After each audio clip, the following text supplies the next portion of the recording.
We'll call this meeting to order. I wanted to let you know that our chair, John Zaragoza, is in Washington doing some of the county's work, so he won't be here today. Roberta, will you do the roll call? Supervisor Bennett. Here. Supervisor Parks. Here. Supervisor Long. Here. She almost forgot you. Supervisor Zaragoza. And Supervisor Foy. Here. We will do our moment of inspiration. Donna Granada is here, founder and executive, the director of Focus on the Masters. Come on up, Donna. Thank you.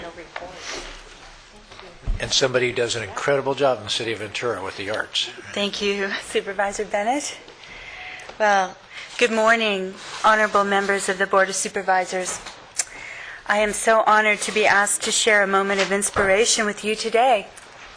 I cannot think of a better way to inspire someone than to share the lives and work of prominent artists living and working within our community. Before I begin, I would like to applaud your partnership with the Ventura County Arts Council and allowing the walls of the administration building to be used as a gallery. Not only does viewing art every day enhance the work environment for your employees, but it also gives the public the opportunity to see the diverse talent in our community. For the artists on display, the Government Center offers one of the highest populated venues in the county. As a destination, each art exhibit stimulates our local economy. Think of all the framing, art supplies, and celebratory dinners. Even gas sales get a boost with people coming from all over the county to view an exhibition.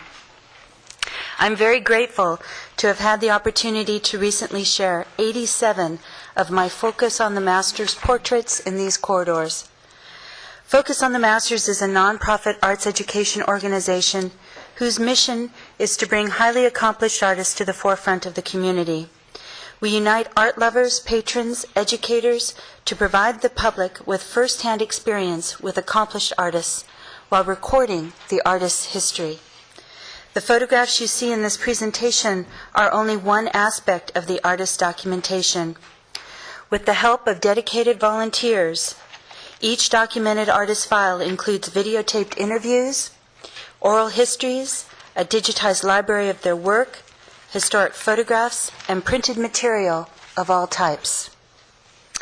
We utilize our ever-growing resources to the benefit of the community, both the artists, the public, and through extensive educational outreach.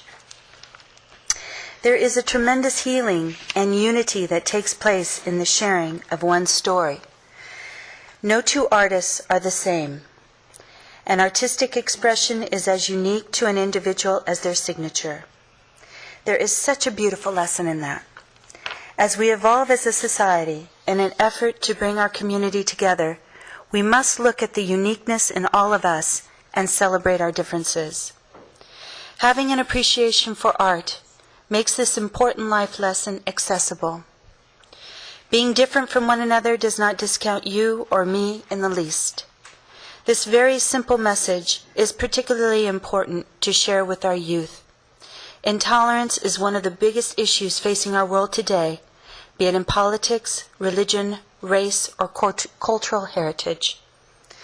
The artists we document give us permission to share their extraordinary stories, experiences and hardships that may seem inconceivable to one person, sadly become familiar to another.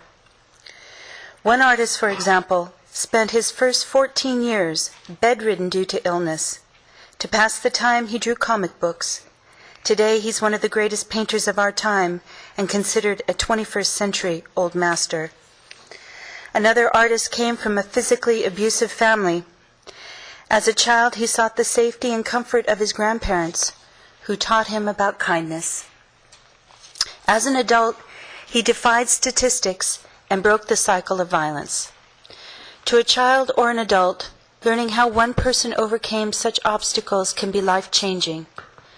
I created Focus on the Masters to help our community truly understand the importance of the arts and the essential role artists play in helping us understand the world around us and ourselves. Our files are filled with inspiring stories of courage, hard work, determination, and passion. To underscore the importance of the arts, one must realize that art is the only thing that survives a society. Focus on the Masters is not just about capturing our cultural history, it's about preserving it for our future. There you go. Thank you. Donna, thank you for doing that. And what we've had here at the County Center was wonderful, wonderful Thank you. stuff. And I know everybody's really enjoyed it. We got something special from you. Lourdes is going to be here from John Zaragoza's office. And can I ask my volunteers to come Oh, up please, and be part please of do. this? I'd like to introduce Mary Galbraith, Nancy Haydorn, Ted Lombard, and Jim Webb's on the camera over there. And Donna, I'd just like to point out that when I came here in 2001, some artists approached me about hanging things on the walls, and the policy here was no, they weren't allowed to. And we've come a long way since indeed. no, Yes. art is allowed to be hung here. You guys have, it just has graced this building to have all of this art here. It's just been a wonderful Thank you. addition. What a change. Thank you very much. Great, thank you. And even your presentation was, a beautiful piece of art too. Yeah. So it'd be nice to see that on television as people watch this and be able to get it in our archives. A beautiful presentation, and we are really fortunate to have you. Thank you. Thank you so much. And Beatrice Wood's picture was Yeah. pretty iconic. She always claimed chocolate and young men are what kept her young, She lived to be 105, so I don't know anyone would argue with it. it. Lourdes, you got something special? Yes. Good morning. Thank you so much, Supervisor Foy. Good morning, Supervisors, Roberta, Rosa. This morning, I have the pleasure of presenting you this certificate on behalf of Mr. Zaragoza and all of the supervisors this morning. And I'm just going to read a couple of lines. Sure. Whereas in the fall of 1994, photographer Donna Granata studied a series of portraits she had taken of accomplished artists from our community and recognized their historic significance. Focus of the Masters provides research and shares supporting materials to art institutions countywide, including the Museum of Ventura County, Carnegie Art Museum, the Santa Paula Museum, the Ojai Valley Museum, California State University at Channel Islands, and the Conejo Valley Arts Council. Focus on the Masters. Numerous partnerships include the Ventura County Arts Council, providing scholarships and exhibition opportunities at the Ventura County Government Center to high school seniors through the Tamina Al Awar Memorial Scholarship Program, Ventura County Community Foundation, Ventura Unified School District, City of Ventura, Brooks Institute, Aloha Steakhouse, the Comedy Club, Watermark, W Gallery, Bell Arts, and others to reach far and wide into the community. Now therefore be it resolved that the Ventura County Board of Supervisors takes great pleasure in honoring Focus on the Masters and its staff and volunteers on the occasion of a monumental exhibition at the Ventura County Government Center celebrating artists, featuring portraits of 87 artists documented through Focus on the Masters' efforts and wishes it many more years as a leading organization in the advancement of high-quality, comprehensive art programming and educational activities related to the arts. Congratulations. Wow, thank you so much. Thank you. And, I have to thank my beautiful staff for their incredible, enduring time with me, especially Mary Galbraith, who's my right and left and forward and backward hand. We have dedicated individuals, our board of directors, our staff, Amy French, who teaches in our schools. It's an extraordinary organization. We are honored to receive this, and I want to thank everybody for their efforts. So thank you for dedicating your time to the arts this morning. Thank you very, very much. Thank you. Appreciate all you've done. We will go on to our pledge. Please join me.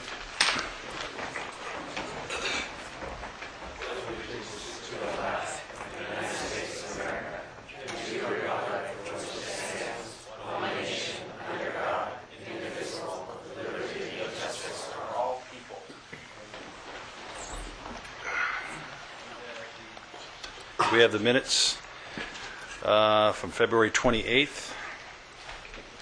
Oh, I'm paying attention I'm on here. Supervisor. Let's go. Yes, I'd like to make a motion to continue the minutes for 1 week. And I'll second that motion. All right. Is our machine working today, Roberta? It is. It is. There we go. Wow, this is good. Technology at its best. All right, we have everybody. Yes. Yes. Okay. And we have our agenda review with our CEO. Thank you, Chair Foy. Just a couple of items. We have an addendum agenda, item 37, which is a closed session, conference with legal counsel, existing litigation. The name of the case is Javier Morales versus County of Ventura and Ventura County Superior Court. Case number 562011396-291. Trying to find an artistic way of doing it, but I haven't found it yet. There's also an addendum agenda, item 38, regular agenda, CEO's office, public hearing regarding adoption of a resolution authorizing the County of Ventura to join the California Property Assessed Clean Energy Program. And now, actually, we're going to request that that item be removed from the agenda because there's been some changes, and we'll bring that back to your board. Okay. And that's it. 38. 38. We'll keep 37 and get rid of 38. Do you actually want to add it and then take it away? Roberta, is that what we need to do? Yes, that's what we need to do. I just do it before it calls me. Well, you're like the rest of us. That's right. Okay. And Roberta, do we have to have a motion on that? We have a motion to accept our agenda as So moved, so moved. as amended. I will second that, so we can vote here. The machine's working, you can do it. Okay, and then we have our consent items. Any supervisors have anything they'd like to do with consent? Just, if I may comment on item 15. Okay, you want to do that first? Sure. This is regarding the agreement that we had and the expansion of the Simi Valley landfill. And I know that there is some funds that will be coming to the county that we have dedicated for certain tasks, including purchasing of open space and sound mitigation. So I look forward to seeing that come forward so we can put some guidelines to how we anticipate spending that. So just that comment, but with that, certainly move the approval of the consent agenda. Okay, we have items 10 through 17. You have a second there by Supervisor Long. Okay, and we will move on then to our public comments. We have a few cards. I imagine Supervisor Bennett wanted to vote on that. No, he didn't? He was absent. Okay. I would say that we had a 4/5 vote required, at least on item 17, so do you want to hold that? Okay, so it really was then 10 through 16?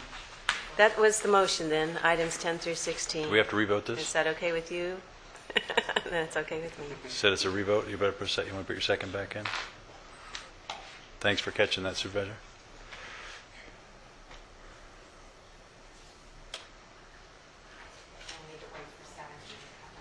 We'll do 17 separately when we come back.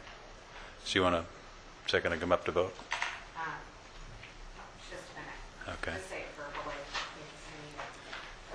Yes? Yes. Yes. Unanimous. Okay. So then we'll hold 17 off until later. And then we'll move on to our public comments. We have Kelly Barty? Barty? Bart? Oh, Bart. A-R-T-H. Oh, it's an H. I'm sorry. Thank you for inviting me back here. I've been here for a couple of weeks. I was rendered homeless from a fire through no fault of my own, and thankfully after 7 weeks the county finally helped me get into a place. It'll be happening this week. Continuing, we were discussing some inappropriate corporate behavior that came down upon the well-being of my son. I've been here for a couple of weeks, so I forget where we were, but we'll just, I'll deviate. I'm not very good at it, but you guys seem to be pretty good at it. Let's see. We were talking about how this child had been abducted and nobody had done anything with regards to the county with regard to returning him back to his community. And fortunately, I came across a Child Protective Services report here. There's actually two of them, and they were both left open. And this is dated 1/12/2004 to 1/26/2004. And I'd like to take this opportunity to remind the county that this child is not quite 18 yet. And so the statute of limitations has extended from that point on to here. And we are coming to the point now where he's about to become 18, and he's going to come in here.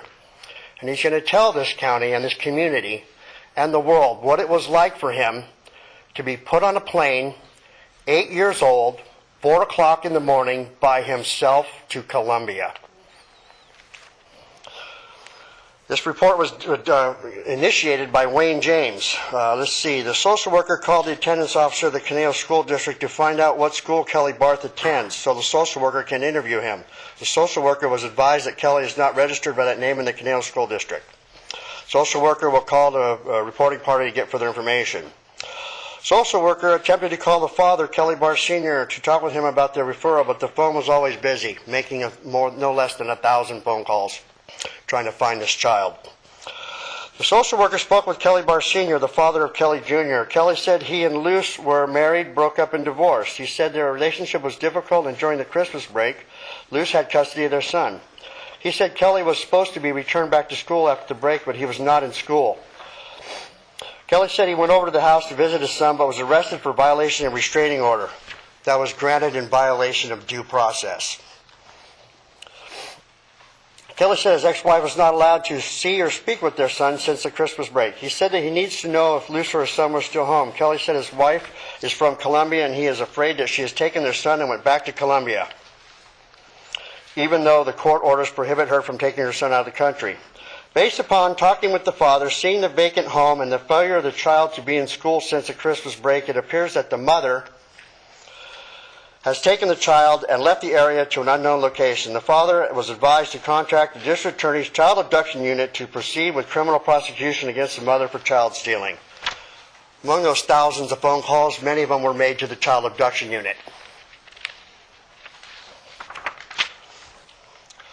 See, presence of parent substitute in the home. Mother took the child and left with no forwarding address, unable to assess the risk to the child. Mother took the child and left the area with no forwarding address, unable to assess the risk to the child.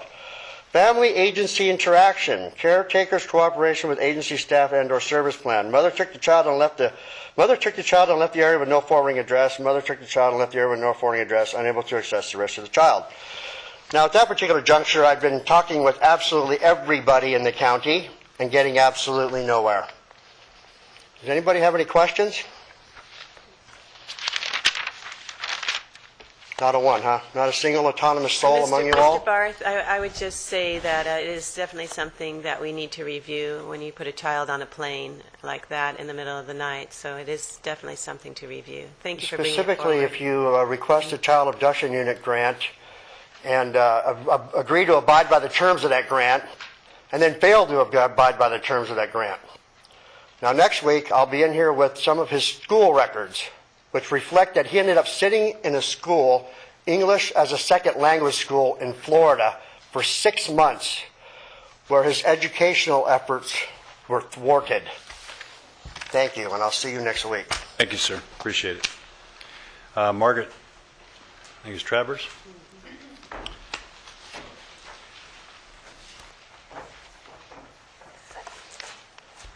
Good morning, Vice Chair Foy and Supervisors and Mr. Powers. To continue the arts, I am here this morning to, on behalf of the Ventura County Arts Council's Board of Directors, to thank you for your support of all of our efforts to bring the arts to all of your constituents and the residents of the County of Ventura. And I want to draw your attention to the exhibit that's now in the lobby, as this is Arts Youth Month, and we have the exhibit, as Donna Granata pointed out, of high school seniors. It looks like a natural history museum because we have the big wolf out there. But they are they were vying for for scholarships, which we distributed last Thursday. And on the fourth floor, we have an exhibit of our professional artists, but it was partly put up through the efforts of two interns from Cal State University Channel Islands. So we have an emphasis on youth here. And I want to especially thank for the help of the General Services Agency for helping us with the exhibits. Steve Morgan, Rosalind Harris, Stephanie Perez, and Patrick Squires. The essays of the students who applied for the scholarships are in this book, and if you have a moment, you could stop and take a look at them. They are all talking about what the arts mean to them and how they will continue to work on what they've learned from their high school art teachers onto college or art school. Getting back to the arts, the Ventura County Arts Council was very pleased to host, once again, Poetry Out Loud in the county. It's a National Endowment for the Arts program that is facilitated in California by the California Arts Council and here in Ventura County by the Ventura County Arts Council. And the students in high school select a poem from, or two, actually, from an anthology of classic poems in the English language. They commit them to memory, and then they are judged on their recitation. And I'm very pleased to have with me here this morning our county champion, who will be representing Ventura County in Sacramento this coming weekend. Sunday, it starts on Sunday and finishes on Monday. The Monday final competition will be held in the Senate chambers, and it will be streaming live on the California channel, and I'll find out how we access that and let you all know so that we can watch Jeremy and make him even more nervous. And now I would like to bring up Jeremy Brooks, who is a student at El Camino High School at Ventura College. Jeremy. Well, welcome, Jeremy. Hello. We want to hear some wonderful poetry. All right. Well, at the county level, I recited 2 poems. I'm going to be reciting those 2 poems that I did, and then at the state, I'm going to be doing 3. But I haven't quite memorized the third one yet, so I'm doing the first 2. And the first poem I recited is called "The Gift" by Liang Li. To pull the metal splinter from my palm, my father recited a story in a low voice. I watched his lovely face and not the blade. Before the story ended, he'd removed the iron sliver I thought I'd die from. I can't remember the tale, but hear his voice still, a well of dark water, a prayer. And I recall his hands, 2 measures of tenderness he laid against my face, the flames of discipline he raised above my head. Had you entered that afternoon, you would have thought you saw a man planting something in a boy's palm, a silver tear, a tiny flame. Had you followed that boy, you would have arrived here, where I bend over my wife's right hand. Look how I shave her thumbnail down so carefully she feels no pain. Watch as I lift the splinter out. I was 7 when my father took my hand like this, and I did not hold that shard between my fingers and think, metal that will bury me. Christen it Little Assassin, or Going Deep for my heart. And I did not lift up my wound and cry, death visited here. I did what a child does when he is given something to keep. I kissed my father. Thank you.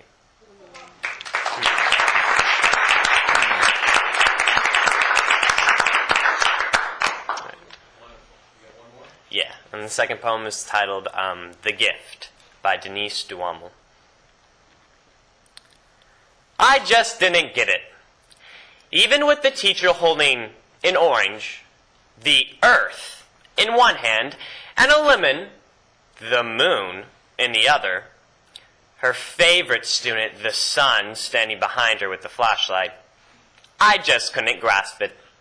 This whole citrus universe, these bumpy planets revolving so slowly, no one could even see themselves moving. I used to think if I could only concentrate hard enough, I could be the one person to feel what no one else could. Sense a small tug from the ground, a sky shift, the earth changing gears. Even though I was only one mini-speck on a speck, even though I was merely a pinprick and one goosebump on the orange, I was sure then I was the most specially perceptive, perceptively sensitive. I was sure then my mother was the only mother to snap, "The world doesn't revolve around you." The earth was fragile and mostly water, just the way the orange was mostly water if you peeled it, just the way I was mostly water if you peeled me.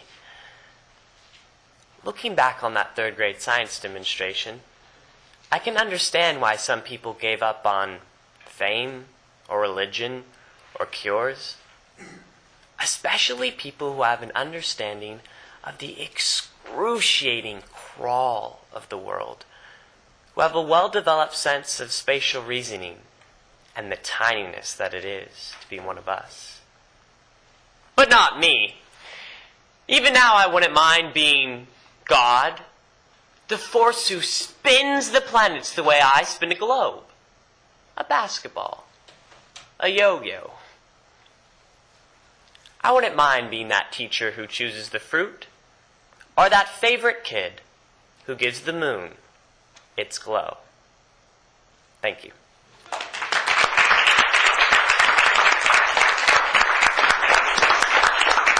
Jeremy, that's wonderful. You're going to make this county proud. We wish you all the best. Supervisor? Well, just congratulations. I enjoyed that immensely. That was a great job. You got to hurry up and study that third one now. Be ready for it. And just to acknowledge his dad, who's sitting there very proudly, Jamie Brooks, councilman from Fillmore. Yes. And you stand strong and very, very nice. Thank you. Thank you. Just captivating. Wonderful. You've got great poise on top of your other qualities that's going to serve you well in all kinds of things in life. So good luck to you. Right.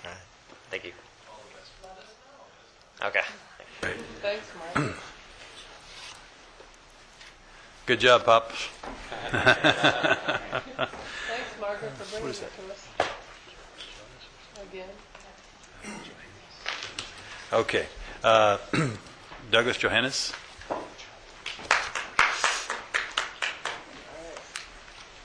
Good morning, Supervisor and Supervisors. You got a poem for us? I'm sorry? You got a poem for us? No, I don't, but I do have a joke for you, though. Okay. Uh-oh. If pro is the opposite of con, then what's the opposite of progress? Think about it. Good morning. Anyway, I am here to ask you to consider passing a resolution rejecting corporate personhood and saying that money is not the same thing as speech. This is the move to amend version of the constitutional amendment calling for a constitutional amendment rejecting corporate personhood. And I would like to ask you to put it on, make the resolution, put it on the agenda, make the resolution. And if you can't do that, I'd like to ask you to put it on the November ballot, if possible. And I'd like to point out that recent polls have shown that the popularity of Congress is in the 8 to 10% range, yet they keep getting reelected somehow. And I think that money in politics is the core of all the problems that we're having in government right now. I realize the argument that this is a federal type question, not a local type question, but you're asking, it's kind of a fox guarding the henhouse kind of a situation where you're asking them to fix a situation which is fixed in their favor. And so that's why we're trying to do this grassroots level, getting people involved, getting local governments involved, cities and counties. And you would certainly not be the first city or county to pass such a resolution. Ojai recently passed a resolution. Los Angeles did. San Diego has. And over 60 cities and counties at the last count have passed such a resolution. Money in politics is the core of all the problems with our democracy today. You look at the primary season right now, not a lot of people are happy with the way things are going, and I think money in politics is causing a lot of that. So this would be sending a strong message to Congress that the people and the local governments want this constitutional amendment. And I believe that most governance should be done locally, and I think if we pass this resolution and pass this constitutional amendment, there would be a lot less apathy in politically, and there would be more involvement of the people. And once again, I'd like to offer anybody who wants it, they can have this flag if they're going to use it. And I have brochures about the Move to Amend movement, which I'd like to pass out if you would take them. And please pass this resolution or put it on the ballot in November. Thank you. You, Doug, appreciate it. And if I could comment, I thank you for coming. I attended a meeting at the Conejo Valley Unitarian Church on this specifically, and how important it is, because with the Citizen United case, it basically grants, as you say, corporate personhood and makes all the money corporations have considered freedom of speech. And as a result of that, they are dominating the elections with PACs and super PACs. So, I strongly support the decision to work forward to change the Constitution so we can make sure that we don't have that kind of domination in elections. And I think it will also have the effect of bringing forward, as you mentioned, the voice of the people. Thank you. Thank you for doing that, and I would like to see that before us. You could make a motion, I believe, to put it on the agenda if you wish. What I would have to do is actually have it on the agenda to have us decide on that. One last thing is, anybody who's doubting this, I got to say I polled with the petition, the online petition, a little bit, and it's very popular. If you made steps in this direction, it would be just popular. If it was on the agenda, nobody would show up to contest it. Everybody would show up and say, yes, please do it, please. And particularly with the dominance of special interest money in elections now, and most of the Congress all taking special interest money, this is a good way to address that. So thank you for bringing it Great. forward. Thank you, Doug. Appreciate it. Lucas there? Good morning. How you doing? Good job, Doug. Wonderful. Steve Bennett, thank you for chatting with me yesterday. That was really awesome to be able to just walk and talk with you through the hallway. I really appreciate that. I would like to continue to do that in the future. We agreed on most everything we talked about. One disagreement is the idea that at the county level we don't do much to pressure Congress to do anything. And so I have here the Constitution of the United States, and the First Amendment says, Congress shall make no law respecting an establishment of religion or prohibiting the free exercise thereof, or abridging the freedom of speech or of the press, or the right of the people peaceably to assemble and to petition the government for a redress of grievances. So what I see right here is a peaceful assembly, and the Constitution says that we have the right to petition the government for a redress of grievances. Corporate personhood is a grievance that's on my mind, it's on Doug's mind, and it's on some other people's minds too. So I'd like us to petition the government to redress this grievance and others. Another grievance that I have in mind is NDAA 2012, sections 1021 and 1022, which are basically granting the federal government the right to imprison anyone indefinitely without trial just because they've been accused of being a terrorist, including United States citizens. So right here, us trying to amend the Constitution could be construed as terrorism. We could be locked up in jail forever with no trial at all. I don't think that's okay. I think that the Constitution also says that we have due process, and anyone gets a trial if they're being accused of any crime.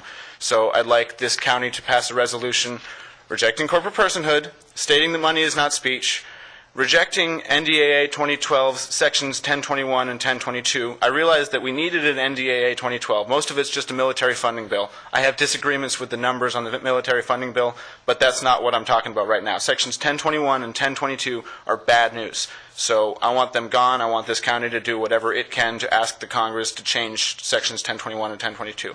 Also, there's a nasty bill out called H.R. 347. H.R. 347 is called the Protester Bill, which basically makes it so that anyone who is protesting any government official is committing a crime. So people that are going to the Romney fundraising events and saying that he's a bad choice for candidate, they are now arrestable because they don't like a politician and they're willing to go out into public and say that. I think that the H.R. 347 is also against the First Amendment. So please do everything you can to reject corporate personhood, reject NDAA 2012, sections 1021, 1022, and H.R. 347. So now back down to the county level. In Miramonte, I'd like to see more sidewalks and crosswalks so that I can safely walk to the store. There are not enough sidewalks in unincorporated Ventura County along the 33 corridor, so if you can get talking to the Caltrans or someone, I'm not sure who has jurisdiction there, but sidewalks and crosswalks on the 33 corridor between Ventura and Miramonte would be really great. Also like a bike path so we could ride our bikes down to Ventura instead of having to burn this fuel which costs $5 a gallon. Education is a human right. That person who went to Ventura College and recited those beautiful poems, his cafeteria just got pulled.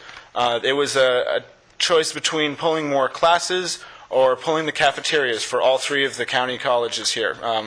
Moore Park, Ventura, and Oxnard College just got their cafeteria funding pulled. So now the students have to leave this campus and go and find food elsewhere. They're probably going to buy fast food, which is bad for them, and they're probably going to be late for class, which is bad for them. So this is a direct attack on the students. It's unacceptable. The decision has already been made, but whatever you can do to reverse that would be great. I'd also like to see more colleges. I live in Ojai. I can't afford to drive to Ventura every day, and I can't even afford to go to college at Ventura College, so I'd like to see a college in Ojai that's set up and anyone can go to free of charge if they want to. I hear you had more money. You were talking about throwing it towards open space and maybe building a dump or something, but maybe if you built a college instead of a dump, that'd be great. Let's go for health. Women's health care is a human right, and people should be able to seek women's reproductive health care if they choose to do so, free of charge if they can't afford it. I'd like to see more Planned Parenthoods being opened and other similar organizations being opened in Ventura County, being made available to anyone that needs those services, whether they can afford it or not. Campaign financing. I know that in Ojai, I went and researched the elections and the financing for those elections, and there were donations upwards of $500 for single candidates, and so I think that does not grant equal access to the political process. Anyone can buy a mayoral race in Ojai. What do I got, 30 seconds left? 15 seconds. 15 seconds. Okay, set a $99 limit, please, for campaign financing per person per term. And also reduce the terms of political officials to 4 years so everyone gets a chance to sit on those seats. Thank you, sir. Thank Appreciate you. it. Mr. Chair, if I could, I just want to respond to a few things. Number one, we do have a lot that we agree on. I wrote the campaign contribution limit law for the city of Ventura and put a $100 contribution maximum on that. We have when I was elected here in 2000, there were no contribution limits for boards of supervisors, and now we do have contribution limits. Boards of supervisors, bigger races, and it has a higher contribution limit amount. And so, to both of you, in terms of trying to decrease the influence of money in politics, here at you're standing right in front, here at the county level, we've taken a strong stand against trying to decrease the influence of money in politics, and by limiting it to $700, and people can't funnel money through corporations and these other PACs like they're doing at this point in time. Right? Yeah, can't get there. Right. So here at the county level, we've really tried to take a stand on that. And in terms of my comment to you, you just gave us sort of the example of the issue. You asked for 3 different resolutions from the Board of Supervisors. So all I said is that generally we have not done that because it's where do you stop? How many? Everybody has these different resolutions coming forward. So I'm certainly going to be willing to talk with Supervisor Parks here about the possibility of the corporate and ending the corporatehood resolution. But then you brought up, the Senate Bill 2012, right? And you can see how fast we could be spending time, going on and on and on with these things. So that's why the board, in general, when it is something that the board actually has the authority to do, but in terms of petitioning the federal government, the board's generally not been doing that because there are so many issues that people, would like us to petition on, and it could run the gamut from one side of the political spectrum to the other. So that's been an issue that we've tried to be sensitive about, and it doesn't mean there isn't, in my mind, that I don't have 100% support for the constitutional amendment to end corporate personhood, or that we haven't done everything we can at the county level to try to decrease the influence of money in politics.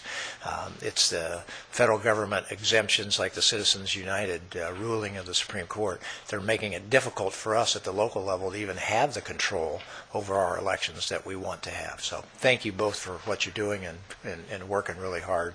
I mentioned, I mentioned that I really believe that the public financing is the real solution to this whole campaign finance reform, and there's a great new idea out there in terms of how to do it, and that really would be a solution that would be good for our country if we could push it through. Thank you. Okay, thank you. That ends our board comments. We go back to number 17, Supervisor Bennett. It required a 4/5 vote, so we have to go on Thank 17. All right. So do we have a motion on 17, which is the authorization of the sheriffs to accept a grant funding under the Oxnard Harbor District grant? We have a motion and a second.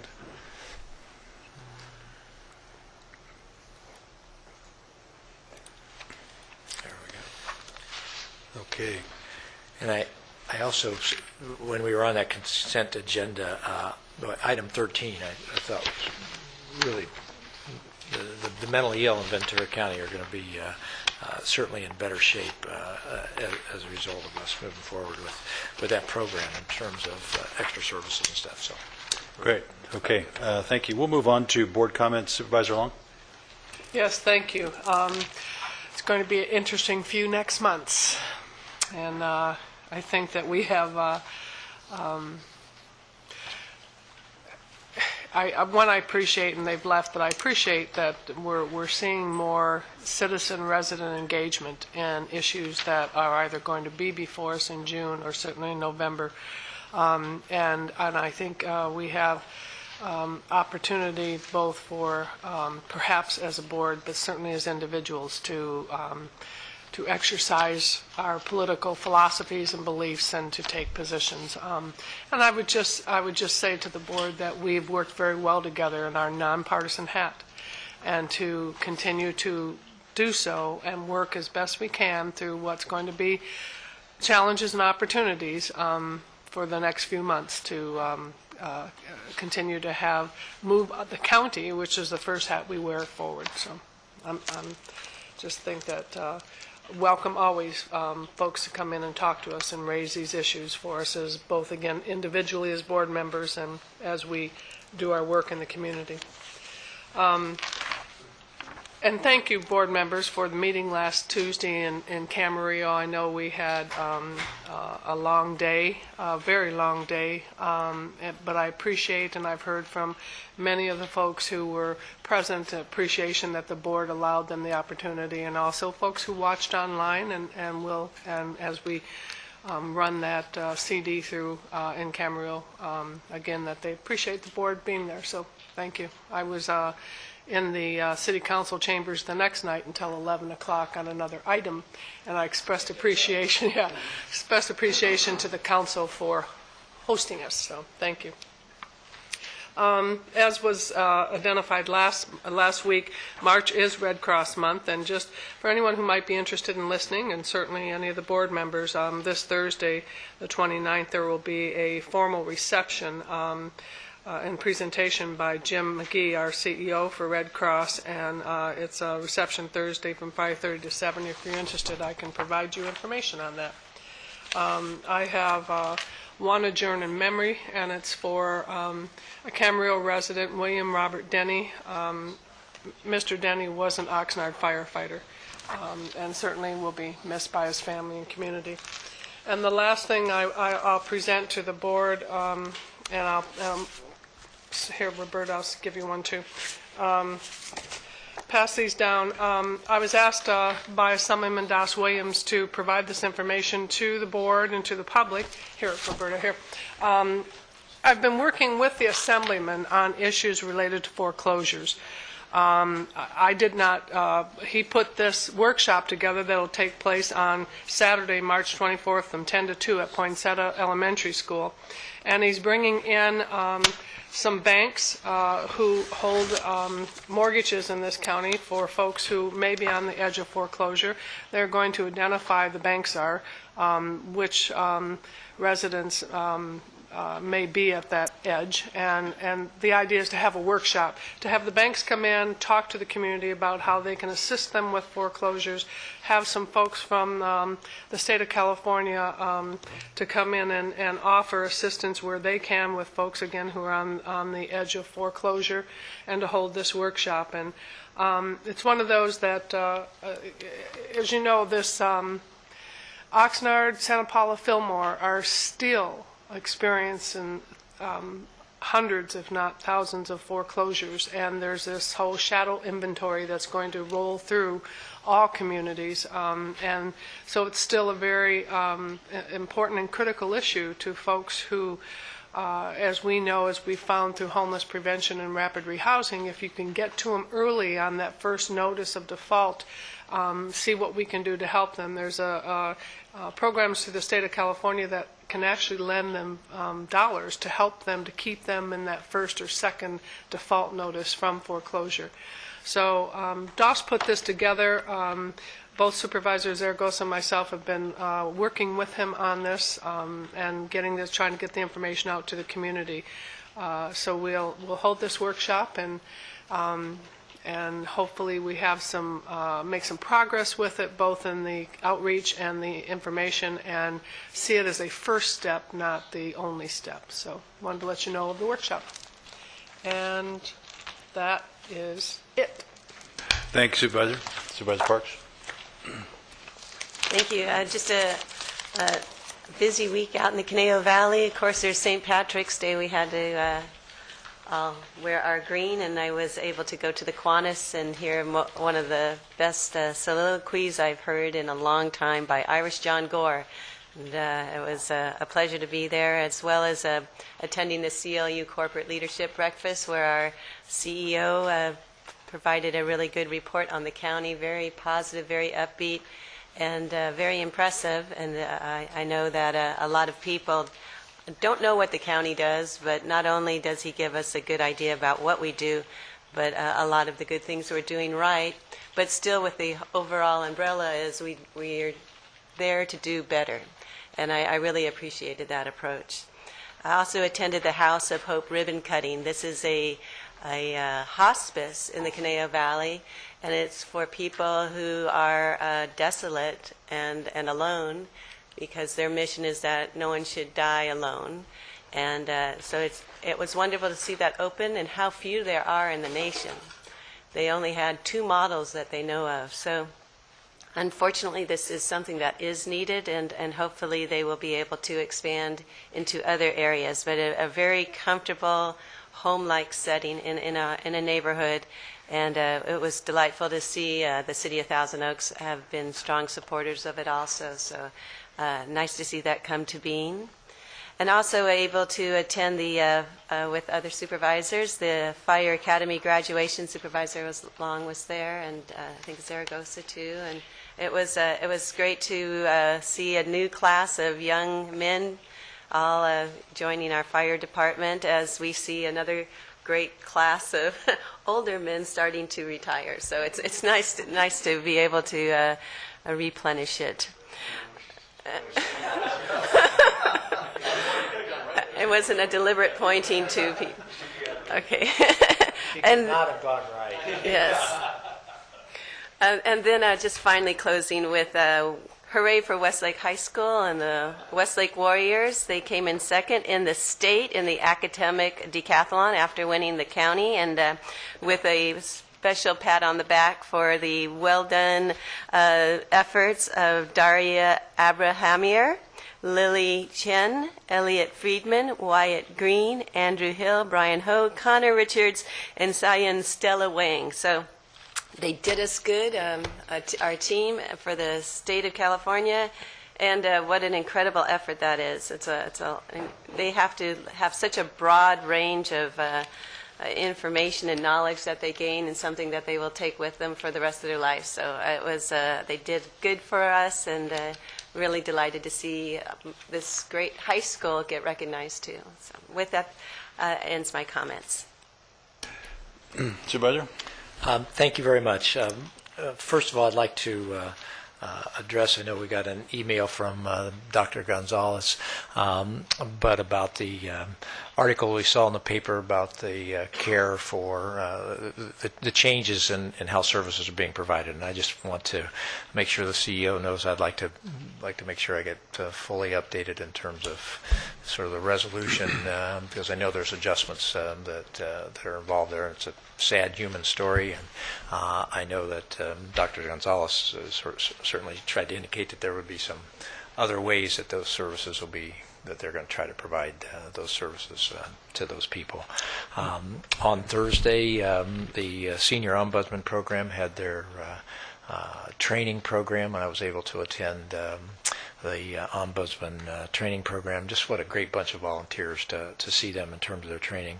And Judge Guasco's installation ceremony after a long time. It was very joyous, and it was very interesting that there was only one candidate considered by the governor this time. He was so certain that he wanted Judge Guasco.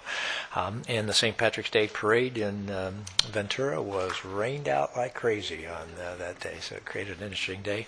But I did get to go see the Irish dancers from Maura's school, and they are internationally successful and internationally famous. And right here in Ventura, the Cloddish dancers are very impressive. So thank you very much. I'd like to ask the board to adjourn in memory of the people on this list. Supervisor Long? Yes, thank you. And Supervisor Bennett, thank you. That article in the paper was certainly a very human story that talked about the challenges that we're facing, and frankly, from, again, some of the state issues that are going on financially. I think, and I've talked to the CEO also, and certainly to Dr. Gonzalez, and both of them are very concerned, one, about the article, but more importantly, not just working with the reporter to make sure that the information for the public clearly understands the challenges that are faced. But I think putting my COES Commission hat on, that there is understandably a future role there for discussion by the Commission. But as importantly, our entire healthcare agency, just the human tragedy and challenges of the families should be our priority. And I believe Mike wanted to say something also on that. Yes, thank you, Supervisor Long. And all supervisors, this is something that is, I know, very important to all of you and to me and to our county and to the healthcare agency, and I know to the Gold Coast Commission as well. So I met several times with Dr. Gonzalez yesterday on this issue. He is researching it with others right now to make sure that we have continuity of services to these families that are struggling during a very difficult time. So that's a big part of what you support out there, and I know that the healthcare agency and Dr. Gonzalez does too. So we'll be reporting back to you on that in the very near future. I do think there's going to be some of the things that we've become used to are going to be more difficult in this environment that we're dealing with in this state, and the state pushes down things to local counties is going to be very difficult for all of us. I don't have any adjournments, and I do want to get this meeting moving, so I have no comments today. So I want to show Zaragoza we can move fast. There we go. All right, so we're going to move on to our regular agenda, item number 30. And we'll start with our CEO, Mike Powers. All right. Thank you, Chair Foy. Pleased to present to your board today the general fund target budget for fiscal year 2012-13. Thank you, Roberta. So just a quick snapshot to go over our budget guidelines. Of course, per your board's direction, our goal is to deliver county services efficiently and effectively. And consistent with your board's commitment to a balanced budget, just two notes. One, importantly, this year, our budget is on track to be balanced. And next year, that is our plan and expectation as well. So for next year, there's work to do, to be sure, and we'll touch on that momentarily. But will be a balanced budget. And just to give you a sense, too, remember a couple of years ago when we were looking out towards these years, we always thought that this year and next year were going to be two of our toughest years, and that is still what we think. So all things considered during these difficult times, we're hanging in there pretty good. And, of course, we're keeping with your board's guidance that when there's a revenue loss, wherever it comes from, that we're going to have a reduction in those services. Something else that we've also emphasized and put a lot of effort into, as we've reported to your board recently, is reductions in overhead. In the ISF departments, IT services, General Services Agency, and we'll touch on those amounts. And again, those are ongoing savings. They're not one-time, they're continuous, cumulative annual savings. The other thing that we have been working on with the county management leadership team is enhancing transparency, and so part of that is to communicate with your board and the public timely. So just a quick review. We did our quarterly budget update in November. Our capital projects and debt presentation to your board in December, wanting to pull that out of the annual budget process. Since there's so much information during that time, we really wanted to pull it out and highlight it and have a good discussion about it. And consistent with that approach, of course, as you see on the agenda, the fire department is coming with their 5-year capital plan today as well. Second quarter report, February 28, retirement presentation, the mid-year adjustment, as well as the budget development manual and ISF rates. So what we're going to present to you today is our general fund forecast. We've developed the net cost targets, and the next step right now is that we're in the middle of meeting with the departments. Our plan is to continue that, and then some of the departments will come to your board and the public and present during the months of April and May. One of the things we really wanted to go over with you as well and share with the public is the assumptions that are in the budget. And that's really a big part of what drives our projections and our budget plan for next year. So right now we're projecting, as you see, about a 1% increase in property taxes from the current year. This year, right now, we projected, of course, flat, and that's just about where we're coming in at. We see, yes, Supervisor. Before you go on to your next, sure.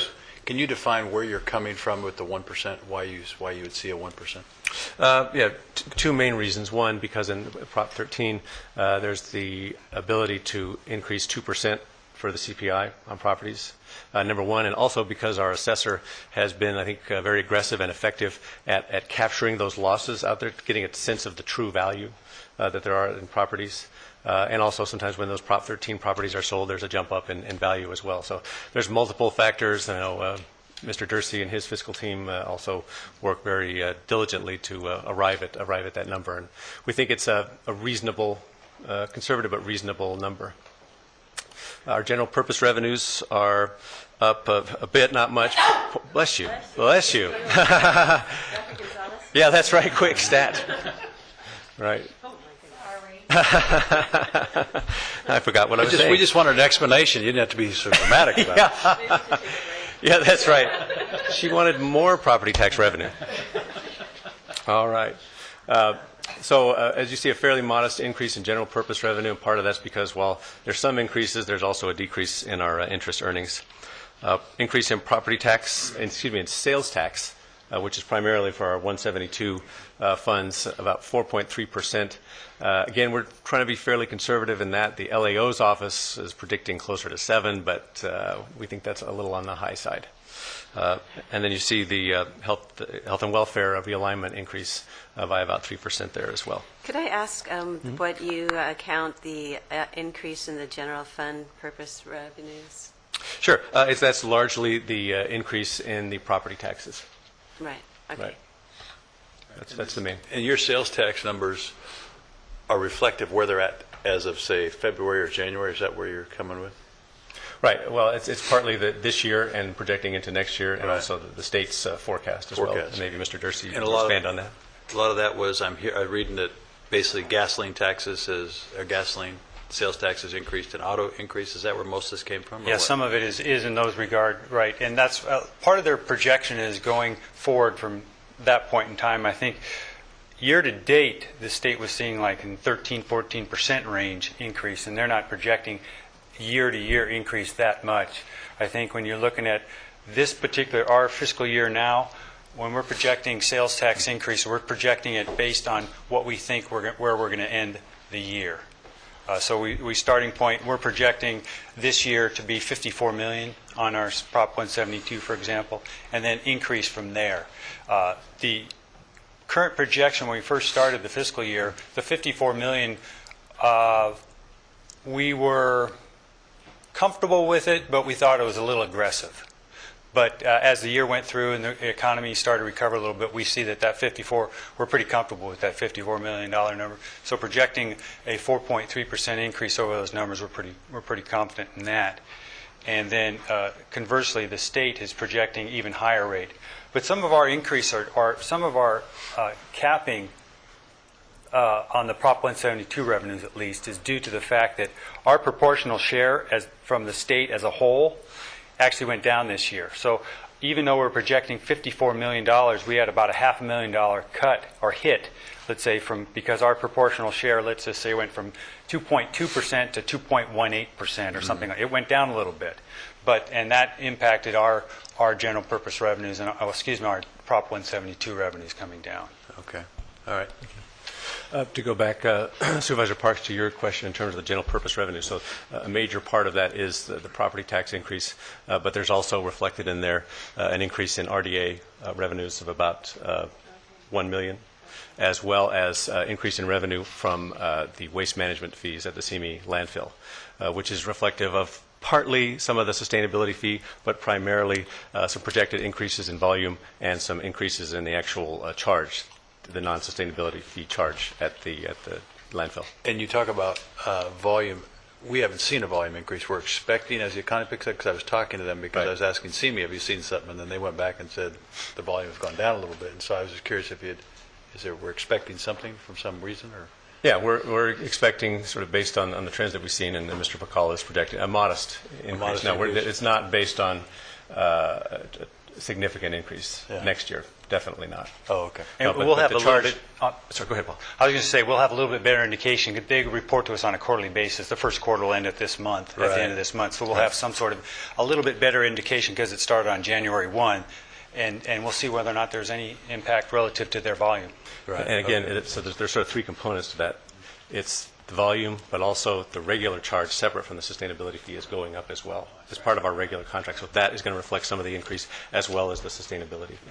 And that amount was somewhere in the about $1 million. $1 million. Okay. Right, for all those three things combined. In just to our July date that we're looking at? Right. Right. Thank you. It's from June 30th to June. Yeah, 1 year. Yeah, it's 1 year. 1 year fiscal year, right. July 1 to. Because we're projecting 12-13. Because it sounds like, okay, so that then you have the $1 million in redevelopment agency funds that you're looking at, and the close to $1 million in the waste management funds for that close to 1.9 that you're showing here. Exactly. Okay, exactly. The 1.9 is a combination of pluses and minuses overall. Right. Secured property taxes, 2.5 to 2.7 million, roughly speaking, $2.5 million increase. Our interest earnings are way down. $1.4 million. We had another direct revenue, which we used to have for our cost allocation plan charges countywide. It's another $1.6 million. So that between those two, it's a $3 million decrease, which is offset by some of the other increases. So pluses and minuses, we're expecting about $2 million of new, quote-unquote, new revenue, increase in revenue from general purpose. In terms of expenditures, critical point is reduce. Did you have another question? And again, as I mentioned earlier regarding the waste management costs or fees, that we are also looking at putting it in potentially a separate fund used in a separate way. So I don't know if it would be considered general purpose revenue, but we'll work with that when we get to it. That's correct. Our plan is to work through that process because it's considered to be general purpose revenue from a accounting standpoint, let's say. At this point, but what I'm thinking is the board may decide to put that in a special trust that's only used for those things that we said we would use it for, and that's where I'm headed. Thanks. Right, and our understanding that there would be a portion of it for those purposes and then a remaining portion for general purpose. Right. On the expenditures, so just touching on those, a key part of what we're projecting is reducing our overhead, particularly in the ISF departments. So you see GSA and IT projected next year about $3.9 million across the whole county budget. For the general fund departments, it's $1.7 million for next year. And just, I'm sorry. Go ahead. Is this a 3.9 million additional to what you got last year? Yes, that's correct. Really? Yes. Wow. So this year that we're in right now, we're projecting, we're on target for a $4.2 million reduction. So this is on top of that. This is on top of that, and that's ongoing annual savings. So over 2 years, you guys have found $8 million. Well, the departments have Congratulations IT, to them. GSA. Yeah, that's great. Catherine Rodriguez, Jeff Berg, Paul. I mean, it's the whole team out there has really worked very hard to achieve that. A lot has gone into that, to be sure. Tremendous work. Tremendous work. That's great. Salaries right now, we're projecting no increases, and you see that. Yes, ma'am. And how many years have we held that line? Held No which increases on salaries? Well, it varies by union, but it's been 2 or 3 years. Okay. That's right. That's right. And actually, remember that the employees actually took a 3% reduction. Yes. Which has, and that 3% reduction amounts to roughly $12 million a year in savings for our budget. So that's very significant, and so our whole county family here has contributed to keeping our fiscal situation sound. Absolutely. But retirement increases, you see we already presented that to you a few weeks ago. $9 million across the county, $5 million in the general fund departments. What's that? Exactly.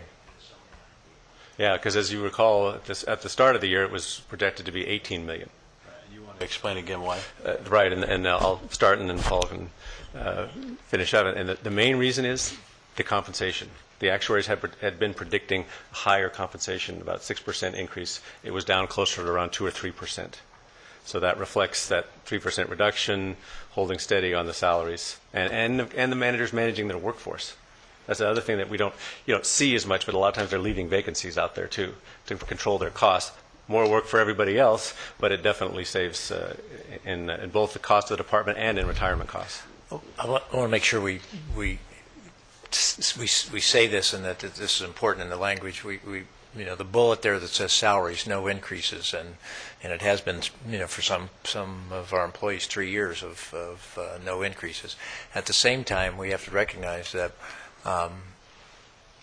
those employees are getting an increased contribution to the retirement fund to keep their retirement fund whole. So from an employee standpoint, they're not receiving more money. From the employer standpoint, we're increasing the amount we have to pay for our current employees' salaries and benefits. It's the benefit side of it that is it's going to go up, and it's this year and it's next year. Now, it could have been a lot worse. That could have been an $18 million increase in retirement rates. That's right. When we were projecting it. So this is in the doable range for us, but I think we have to use some language that identifies this as a benefit increase. We're increasing our contribution to keep the pension fund whole and healthy for our employees, so that when they retire, they have that.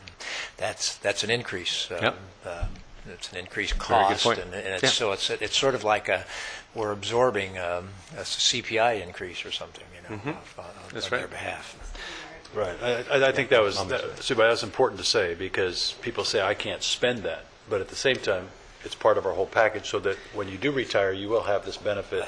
That it's healthier benefit out there that's important to you. And by the no increases, yes, a lot of people say for 3 years I haven't had an increase. But on the other sense, if those increases would have gone in, we would have had more costs in salaries, which would have cost us to lay more people off, or lay people off, which would have been good. The managers haven't had to do that. On top of another $9 million would have caused more layoffs on top of that. And we're still trying to balance the idea of trying to keep people employed, provide the services to the public at the same time, and find this balance between it all. We've done a good job. I got to commend this board and your team for making this happen, because otherwise we see all these other counties laying all the people, tons of people off at the same time, services being cut back, and trying to find that balance. At the same time, well, they did take reductions in pay to pay for their pension. So it's a tough situation, but again, we're paying more into their pension so they have a future when they retire, to keep that as whole as possible. At the same time, try to provide the service to the public and keep people employed. Yeah, exactly. Very good points. And that's a $9 million increase.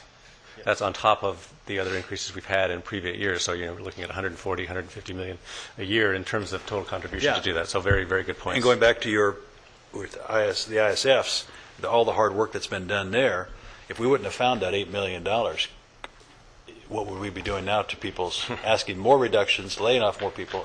So it's a team approach. There's no question about it. Yeah. Also, I just want to add there too that there are, of course, merit increases, and those are continuing. So just to round that out, and the salaries. The CPI, I just wanted to touch on that. This past year, we're looking at about a 2.7%. You see, it's been pretty mild before, starting to pick up a little bit, and departments have been asked to absorb that within their budget. So that's another sort of hill that they're climbing. And then the vacancies were funded at about 10%, and that's to do two things. One, get a real truer sense, I think, of the actual budgets in the departments, but as well give the managers the flexibility to manage within their budgets, their workforce. Could you just elaborate a little bit more when you say 10%, what that means? Sure. Well, at any given time, a department is going to have vacancies. Right. And some may have been on there for, several years ago. Some may have been on there for a couple of years. And so trying to get a true sense of what the budget wasn't as clear. But now, with a lower amount, sort of assuming that there's not going to be a huge expansion in terms of filling those positions.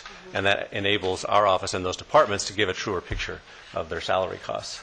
And it's actually a little bit lower than 10%, isn't it, Paul, in terms of the... Yeah, actually, when we looked at the numbers, we had a number of vacant positions that were over 500 days old, so those are actually funded at a zero rate. We try to give departments the position so they have some flexibility within their structure and within their operations to move people around and to fund different positions within their structure. But as far as the funding going behind those positions, we fund most vacancies at 10% and any vacancies beyond 500 days at zero. But Paul, wasn't that, I think I first came in here 5 years ago, it was 25%, is that the number we used? That's correct. And so we keep moving that down. That's great. That's great. We're squeezing. We have to, that's the way we tend to squeeze the departments, frankly. Right. That's an accounting term, isn't it? Squeezing. Yeah. Let me just ask one other thing. There's been some comments that we've seen our kind of level off the number of employees, even though we've had a lot of vacancies over the years. We've kept a lot of spots open. There's been some that we've had to move, right, the people into. I think healthcare's had some additional growth, even under some parts of general fund. But generally, overall, you'll see a lot of, the DA will tell you he's got a whole bunch of positions open, the sheriff's got positions, all these people. Yeah, that's within their structure to try to manage those to their budget allocated amount. And when we look at the general fund, our general fund numbers have been pretty flat over the last, and we'll show that when we get closer to the budget. We'll show those charts. The general fund has been very flat over the last several years. As a matter of fact, when we did our what we call snapshot at a point in time, we had fewer general fund positions filled this year than we did last year at this particular time. And I think that's what we need to be able to see, because people are saying that people aren't hiring as people retire off. We're not filling, but we're not seeing it go down. But now you're starting to see it trickle off. a Right. little Even bit. though we may add additional positions, we're seeing that there's other positions that are not being filled to actually overcompensate for the positions we may be filling within the general fund. Also, we've had some increases in the non-general fund departments Right. that are revenue offset, those types of Right. things. And So, some- so that, yeah, that's... We also looked 10 years back to sort of look at that because, you've seen population growth, increase in demand for services from the county. And actually, over about those 10 years, there's been a reduction of over a couple hundred general fund positions. So we talk about doing more with less. Folks really are here. The numbers show that. Those are the key revenue and expenditure assumptions, and Paul's going to take you through that. The gist is that you're going to see right now we're forecasting about a $7 million gap. Our plan is to close that and working with departments. So what we're doing is setting those net targets for the departments so they can work through and close that gap, and we can target our structurally balanced budget. And again, that puts us, definitely work to do, significant work to do, but in much better shape than most other counties, as I believe you mentioned, Supervisor. So with that, I'll turn it over to Paul. These are just the very broad numbers we've developed for this. This year is the adopted budget for 11-12, and then what we've set up as our target number for next year. Our target numbers are really based on what we project we can afford. Frankly, the net cost number, the general purpose revenue, is our number we have to balance back to, because that's the amount of money we have to contribute to all the different departments for their operations. If that number goes up, we can afford to give departments a little more money. If it stays flat, then the cost increases within the departments are going to have to be cut somewhere else, or they're going to have to raise their own revenue. So we expect the general purpose revenue to go up by just a little under $2 million next year. You see the appropriations are up by less than that amount because our direct revenue amounts, and that's departmental revenue, what we call direct revenue, that number is actually going down. We're projecting it to go down next year as departments lose grants, as the state stops funding certain programs or reduces their funding for programs. We're expecting, at least at this point in time, this is pretty preliminary. This is a broad brush stroke, but it really comes back to what we can actually afford to do.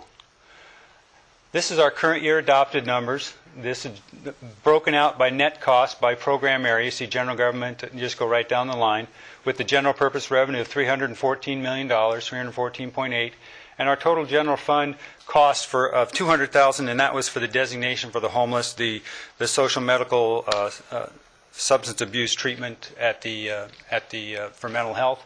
So that's $200,000. That's a 3-year pilot program we've funded with reserves. This is our forecast, what we think that it's going to cost departments at this point for next year's costs at current year service levels, based on what we think it's going to cost to run those programs. See the forecast for general government's about $33 million. Just go right down the line there. Public safety going up by, we're projecting it go from 182.5 up to 187.2, and right down the line. Total general fund, $7.8 million is what we would need, because our general purpose revenue is going up to 316.7, so we're short about $7.8 million under that. When we're forecasting for next year's service levels, at current service levels, next year's cost, we're about $7.8 million short. We have to come back to our general purpose revenue contribution amount. So we've targeted general government to be a little over $31 million. Going right down the line, public safety, instead of the 187 that we're projecting they need, has to come down to 184.5 million.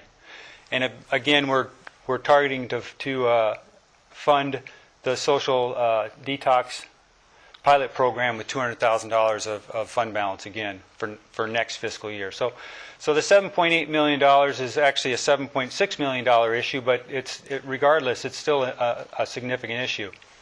And then we go right down the target. You see target increase versus the prior year adopted. That's what they would need if they could get everything they wanted. And then we have to reduce. The final column on the right is the reduction that we're requiring of those various program areas compared to what we're forecasting them to need. You see in the general government area, it's $2.2 million that based on the forecast of 33 versus the target of 31 is a little over $2 million reduction in their budget. Going right down the line, public safety is about $2.7 million less than what we are projecting they need at this time. And if you look at the percentage increase, at the bottom here is, if you look at the general purpose revenue, it's an increase of 0.6%. That's all we have of new money for next year, 0.6% increase to contribute to all. Out of that, 1.2%, 0% increase in general government, -1 in environmental, -0.1 in environmental balance, actually that should be environmental balance, but environmental health. I need health and human services up 1.2, public safety up 1.1, and so we end up. That's how we've distributed the money. Basically, from our office, we said this is what we can afford. We can only afford the 0.6% increase to contribute to the departments. The departments needed $7.6 million, but we can only afford. Well, actually, they needed over $9 million, but we can only afford a certain dollar amount. So that's what we distribute. I'd just like to make sure that we keep using this language, which is that the departments. Give you an example. General government department is going to grow. It's just so we're going to increase their funding. Public safety is going to get a $3 million increase in funding. Because what's going to happen is we're going to be sitting there saying, we're asking them to take decreases. Now we're giving them the increases, right? We're just not giving them increases by as much as a target would say we would like to give them, right? So these are budget increases for the most part here. There's I think that's absolutely correct statement. And usually it's at the very end of and we're in here and people are saying, you're cutting our budget, you're cutting our budget. No, we're not increasing your budget as much as you would like, but we're not cutting most of these budgets. We're increasing these budgets, and that's very important to make sure that that message, that half of the message, we're increasing their budgets. We're all the revenue growth that we have, we're going to give. It's just that they would like to have a greater increase. That's right. That's government speak. Most of us would say if we spend more, it's an increase, but we say if we don't give them as much, it's a decrease. But as much as the target. As much as they're asking for. But you're right. But I appreciate you bringing that up. Both are true. I mean, they're relative to the target, it is a cut, but relative to where they are now, it is an increase, right? Agree. And the increase column is the one next to the yellow column. For general government, it's $13,000 increase for general government relative to the current year, and going down to see public safety about $1.9 million increase in their numbers.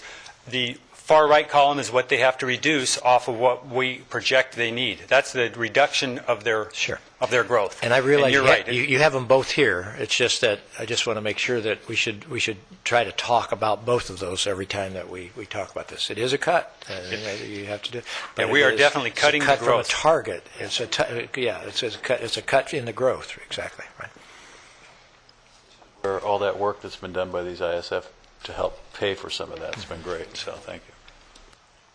This is the target appropriations. You see that broken up. The major appropriations are going to Health and Human Services of $342 million, and $337 million going to Public Safety. And this is our contributions to those. Yeah, if you could tell us what the colors stand for, I don't think. The red is the okay. Health and Human Services. I see, very small. And Got the green, it. the green is those are the two big ones. And then we go to what we call contributions from the general fund. Of the $316,920,000 of contributions from the general fund, 58% goes to public safety, and then 11% to Health and Human Services. Again, I think just to reiterate, Health and Human Services see a huge piece of the pie, $342 million. When you get down to it, they're only 11%. I think the numbers are probably in the $35 million in that range. So they're very little as far as our contribution, but quite a bit of dollars are spent, and most of that is federal and state funding coming I in. would say, let's just be clear, that's because most of their budget is federal and state money passing through. That's correct. This is the use of our general fund money and shows sort of our prioritization of general fund money. That's correct. 58% public safety, and then 11% for health and human services, 19% for other general government. That's correct. Has that public safety percentage increased?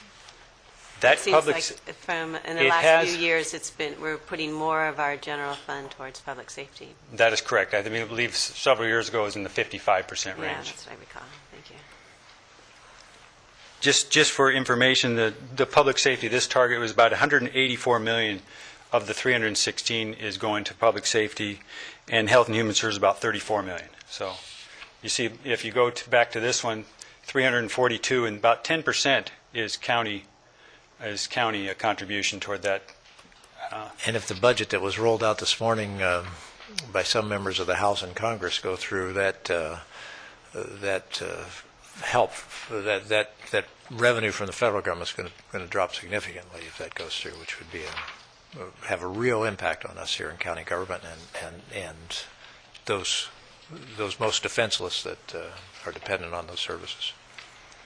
This brings up kind of the discussion. If you recall, we are increasing the contribution to the public safety area by 1.1%, and we go through our 4088 MOE ordinance, and these are the formula. It's our ability to pay or our formula-based entitlement. This year, our ability to pay is that 0.6% increase. What we've actually given them is a 1.1%, which is less than the technical formula-based entitlement. You see the public safety target net cost is the 184.5 million on the left in the blue. Our fixed-based formula is 187.8 million. That's what if we had all kinds of money, that's what they would be entitled to under the formula. But since our increase in revenue is less than our general purpose revenue increase is less than that number, we can cap it at the 0.6% revenue increase. We've actually gone a little beyond that and given them, ability to pay is $183.6 million. We've gone above that by about $900,000. Not significant when you're talking about $183 million, but every dime helps in that regard. But and we track that formula-based entitlement every year. This is the formula-based entitlement, is the 4088 settlement, and that's the blue line.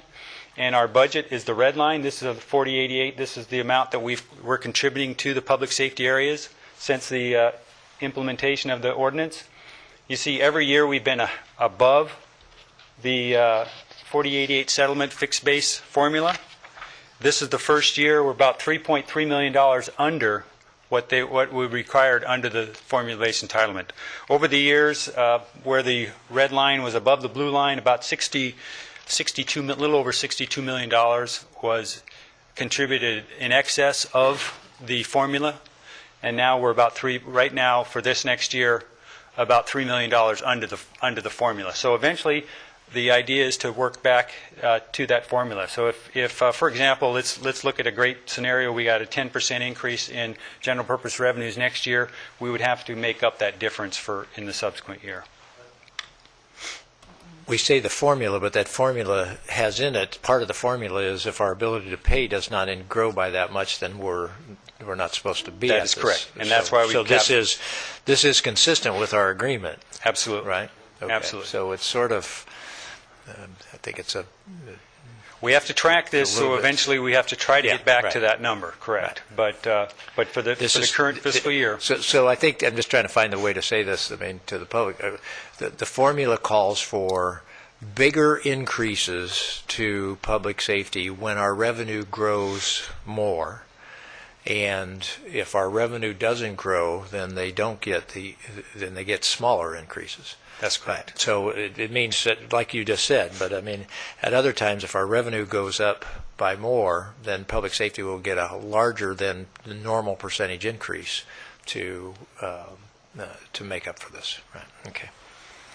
And Paul, you said 63 million was the total we've paid above? Yeah, that gap in between those two lines would be equivalent about 63 million. And when you take what was this, 3 million here? Yes. So it's about 60 million over the last 7 or 8 years. That's above what we've had to do. So it's good. So I mean, most people only think about what you've taken away from me, but what we've given above because we believe it's important in this county for people to have the public safety. Right. Assess valuation, I guess the good news in this chart is that the yellow line is right across is at 0. And the blue line is what we're projecting for next year, and we're actually above 0. So we're projecting a 1% increase in assessed valuation. We had 3 years that were actually below 0 in a row. So we are projecting to get a little above that line this year. If the red is the assessed valuation, you see it's been flat. It's actually gone down since 2000, the peak years of 2007, 2008. General purpose sales tax revenue, you see we don't get a lot of dollars, about $8 million from general purpose sales tax.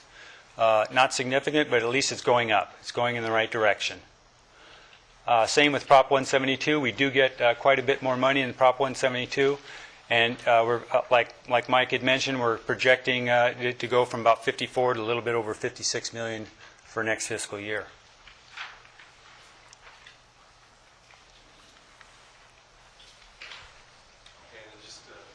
Wrap up. So, as a reminder, right now our reserves are a little over 10%, so they've gone up. And we almost always have the chart in there that shows our reserves growing. Right. Is there a reason why you don't have that chart in there this time? Right. We're trying to make this a brief presentation, right. Believe it or not. Okay. But I like that you remembered it and you're picturing it in your mind. But they were at 0 and they've grown to 10%. Grown to in 10 10%. years. That's right. And we added $7 million to that this year. So very significant at a time when most counties are dipping into their reserves to sustain services. So very, very important. Also trying to make sure we meet our capital requirements and reinvest in our county. And you see our overall plan there. Our gap would have been $9.3 million for the general fund. The ISF reductions have lowered that to 7.6. Our plan is to work with the department managers, department heads, and leadership and the whole workforce to close that gap. There's a number of different ways.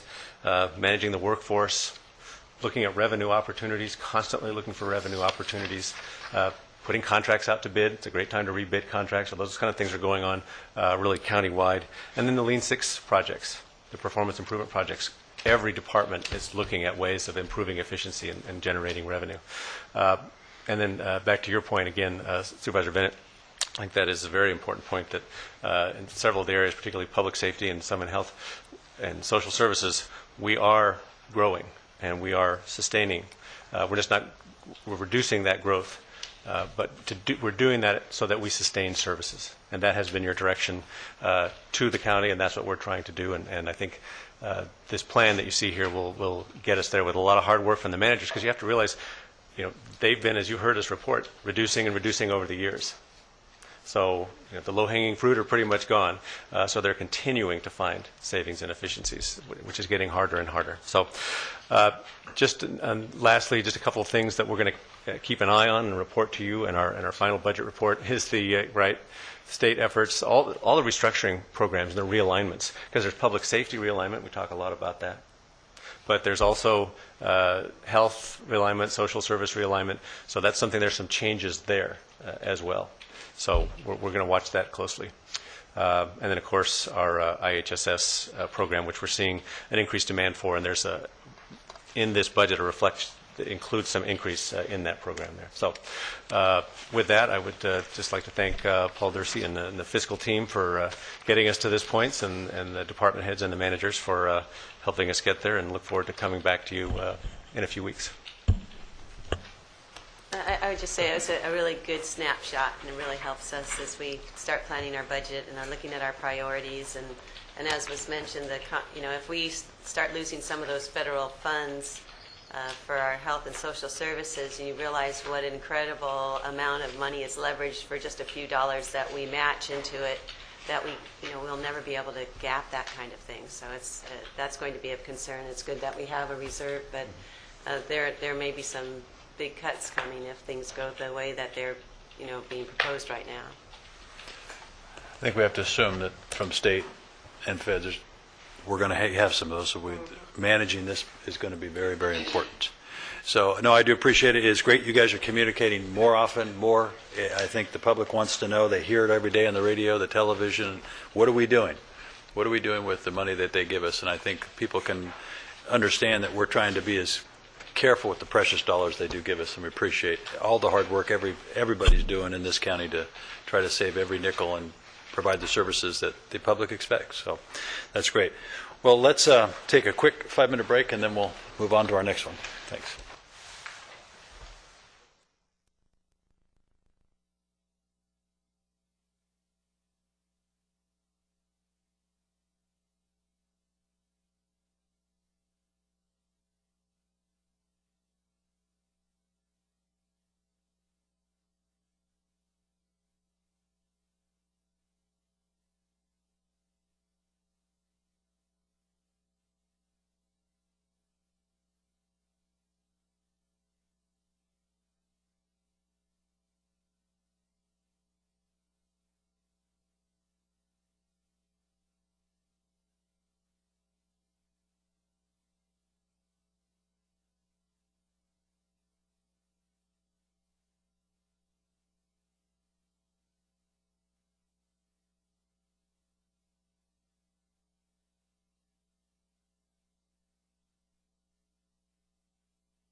All right, we'll come back to order. And we've got our 10:30 time certain with the acceptance and approval of the concept of the 2012-17 five-year capital improvement program for the Ventura County Fire District. Chief Roper. Good morning, Mr. Chair, members of the board, Mr. Powers. Bob Roper, County Fire Chief. Before you have our five-year capital improvement plan. This is a kind of a renewal of our past five-year plan with a couple of changes to it. What makes the five-year capital improvement plan significant is it shows our forward planning process, not only in our facilities, our services, but it also deals with our fiscal management and how we're going to fund it. Basically, with a five-year plan, what we do is we give your board our budget every year. That is basically our base budget. And at the end of the year, as we achieve some savings from our budget, we take those one-time savings and roll them into our reserves, and that funds our capital improvement plan. What I'll do is begin to go over these with you, item by item. This is the Fire Station 20. It's in the summit area of Upper Ojai. This is the area between Santa Paula and Ojai. This is a 53-year-old station, and what we have at this station is basically it's around an area where there's natural oil seeping out of the ground, and there's oil-filled installations. And we've noticed over time the employees began to get some concerns about methane gas headaches. We investigated it, and we were actually having gas come up through the foundation of the fire station, and we had to put in an extraction system under the foundation of the station to be able to deal with the methane gas. So besides being an old station that isn't part of our essential service plan, we also have a safety issue there. So this has been on our plan. What we've done is, as on the map, you'll be able to see this is where the current station is now. And what we have located is a piece of property on the south side of the highway. And the current station sits on the corner of a hill. On the uphill part, there's a traffic concern for us to get in and out of that location. And so when we looked at the possible land there, we always try to make sure wherever we relocate a fire station to, we don't impact the other stations on either side of it, so we maintain our core service area. We identified last year a piece of property on the north side of the highway, and we conducted a public hearing up in the community. And the residents who came to the meeting expressed their concern that what we were doing is subdividing a piece of property where there was already a structure, and they were expressing concerns about noise, light pollution, and so forth.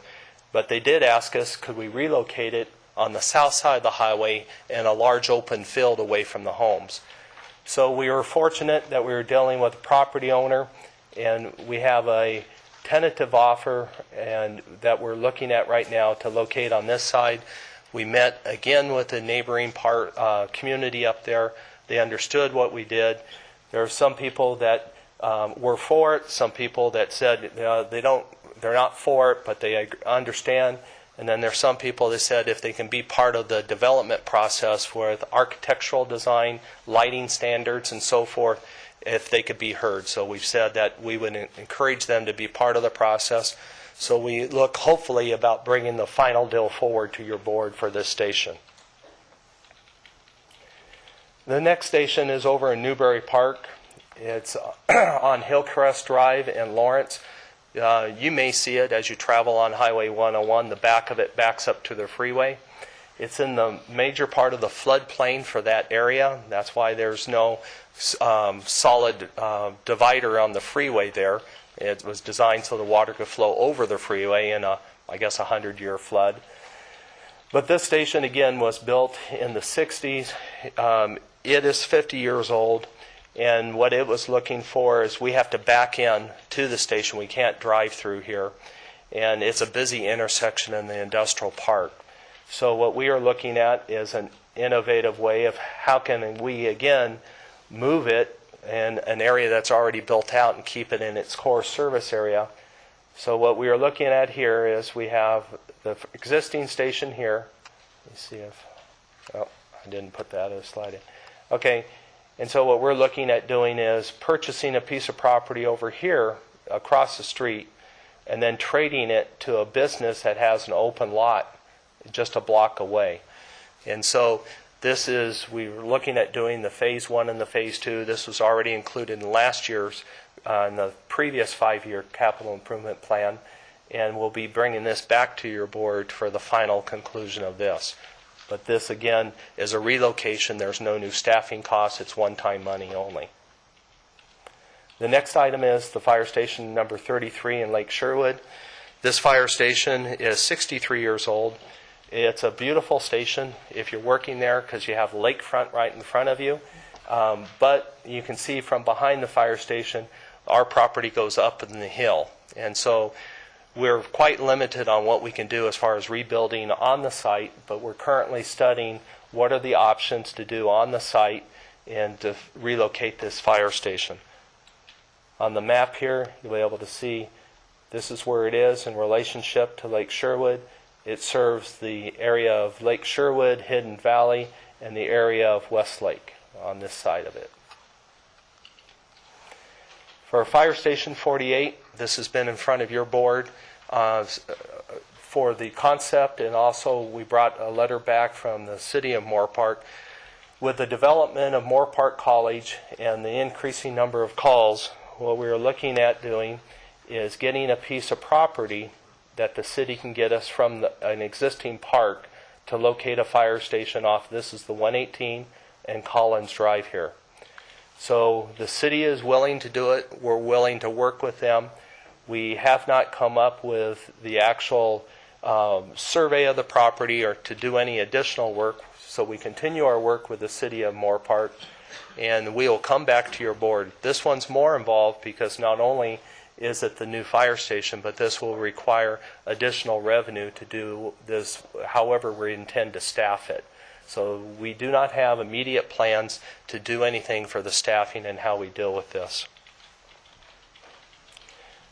This is just another version, closer in of what that lot, the 118 Collins Drive, and this is the tentative area of that park area that we would turn into the fire station. Fire Station 27 out in Fillmore. This station was built it was 60 years old, and this station is also located in the floodplain. It has flooded several times, but the city, as they develop housing tracts around it, now the housing areas are above our fire station, and so we've had quite interesting areas where some of our employees' cars have been underwater and so forth during torrential rains at this site. This site we also co-house with the U.S. Forest Service, and it's a great working relationship, but what we have is too much equipment and one old fire station. And so we are on this one looking at a tentative area of somewhere south of the Highway 126 in the city of Fillmore. We haven't identified an exact lot. This is where the existing station is now. This is over where the city of Fillmore's fire station is. So we'll be working with the city of Fillmore and the U.S. Forest Service trying to get a long-term lease agreement with the U.S. Forest Service if they intend to co-locate with us so we can build a facility that amply fits all of our needs. This is for Camarillo Airport, Highway 101, Las Posas Road, Pleasant Valley. Our headquarters sits over here with the dispatch center. And this area of property, and outlined in red, is the area that we currently have under a lease with the Ventura County Community College District. That property is something that's instrumental for us to have a central training facility. It has a great working partnership with the Oxnard College for their firefighter academy and so forth. So we're currently working with the Community College District on how we can secure a long-term lease there, because what we really need to do is invest $4 to $5 million on some additional training props, but we want to make sure that we have the property secured to validate the investment that we intend to put on the property. The last one under the plan is Fire Station number 34, the Arbolas Station. This is located on Moore Park and Arbolas. This fire station is actually in the history of Thousand Oaks. This was actually the East Valley Sheriff's Station at one time. The sheriff was there. There was a jail there. Fire and the sheriff coexisted on the same lot. This, if you've ever driven on Arbolas and Moore Park, the traffic is horrendous at times. Again, what we have to do is we have to back into this. So during the day, they park the station out behind the fire station so they have ease of getting in and out because the front of the station is on too high a traffic congestion. So what we're looking at doing is looking at the core service area. This is Station 34 here. The Oaks Mall is down here. As you can see, the amount of area that's built up. There are some open space areas, but it's truly open space. It's not available land to build on. So what we're looking at, what are our options in the neighboring area, probably in this area here, and what can we do on the existing site? The existing site, we have several water easements, utility easements, and so forth running through the middle of the property that may inhibit our future construction on the lot. But that is one new item besides Station 48 that was not on the previous 5-year plan that we're looking at doing in the future. So this one's going to take a lot more ingenuity to decide what we can do. So with your board's permission and approval of this, what we end up doing is creating the roadmap to how we deal with facility enhancements and replacements into the future, and leaves us enough flexibility for Public Works Real Estate Services to work with us on property acquisition. And then whenever that happens, we'll return back to your board for the appropriations of the actual each individual project. And I remain available if you have any questions. Let me just ask if I could. So this is what your thoughts over 5 years? Yes. To complete these projects? Yeah, I think five years would be aggressive. Yeah. Because usually it takes us from the time we start actually trying to acquire property. If everything goes right, it's usually a 3-year plan in a perfect world. Not too many things go that smooth. I was going to say that'd be great if you could. And then out of your resources you currently have, you doing it, or you will, during the 5 years you'll be obtaining additional resources? We have resources within our reserves to do this. What we have to do is take money from our other sinking funds and so forth to fund it, but each year, again, as we achieve cost savings and some synergies, we take those one-time savings, put it into our reserves, so we will be building up that fund. That's great. Good. Okay. Yeah, it looks like during emergency, having rain, emergency, flood, it's tough to have your trucks and your cars underwater. It doesn't sound like the best thing. I'm sure you've heard some of that issues before. Yeah. And it's just a sign of the times that one thing a lot of people don't realize, I'll take the upper Ojai. It's the same as some of the Piru issues in Piru. A fire station in a lot of our communities is the only governmental entity within a local community. So as we build all the stations, they all come with emergency generators. And what our plan is, what we have plans for, is they would become emergency evacuation shelters if they're on high ground. And that way, people with certain oxygen needs, they need power supplies for their medical equipment. If they can't get out of the geographical area, at least they can go to a fire station and survive. And we can work with that. That's why we have a very close working relationship with the Red Cross. Oh, that's great. Good. Okay. Wonderful. Chief Roper, appreciate the update and the report here. And you talked about this being a 5-year plan, and it sounds like it has some flexibility in it. None of us know for sure what's going to happen to revenues, and the fire department has sort of an independent revenue source with part on the property tax. So do you know what kind of increases you've been building into your budget in terms of property tax? The assessments, we're doing 1% this year. Are you staying with the county's projections in terms of what you think revenue is going to grow by? Yeah, what we primarily do is stay with the CEO's recommended percentages. Sometimes ours may be a little higher, a little lower because of some of the demographics of the area the fire district covers, which is different than the county. But all of this capital improvement plan can be adjusted. My point is, yes. if revenues don't come in as fast as we thought, then it becomes a 6-year or 7 years to get these fire stations up. Right? Absolutely. And the biggest thing that we're finding, and one of the core reasons about submitting a plan now to be able to give the latitude of Public Works Real Estate to work with us, is land acquisition. As we can see, in most of these areas, we're in built-out areas.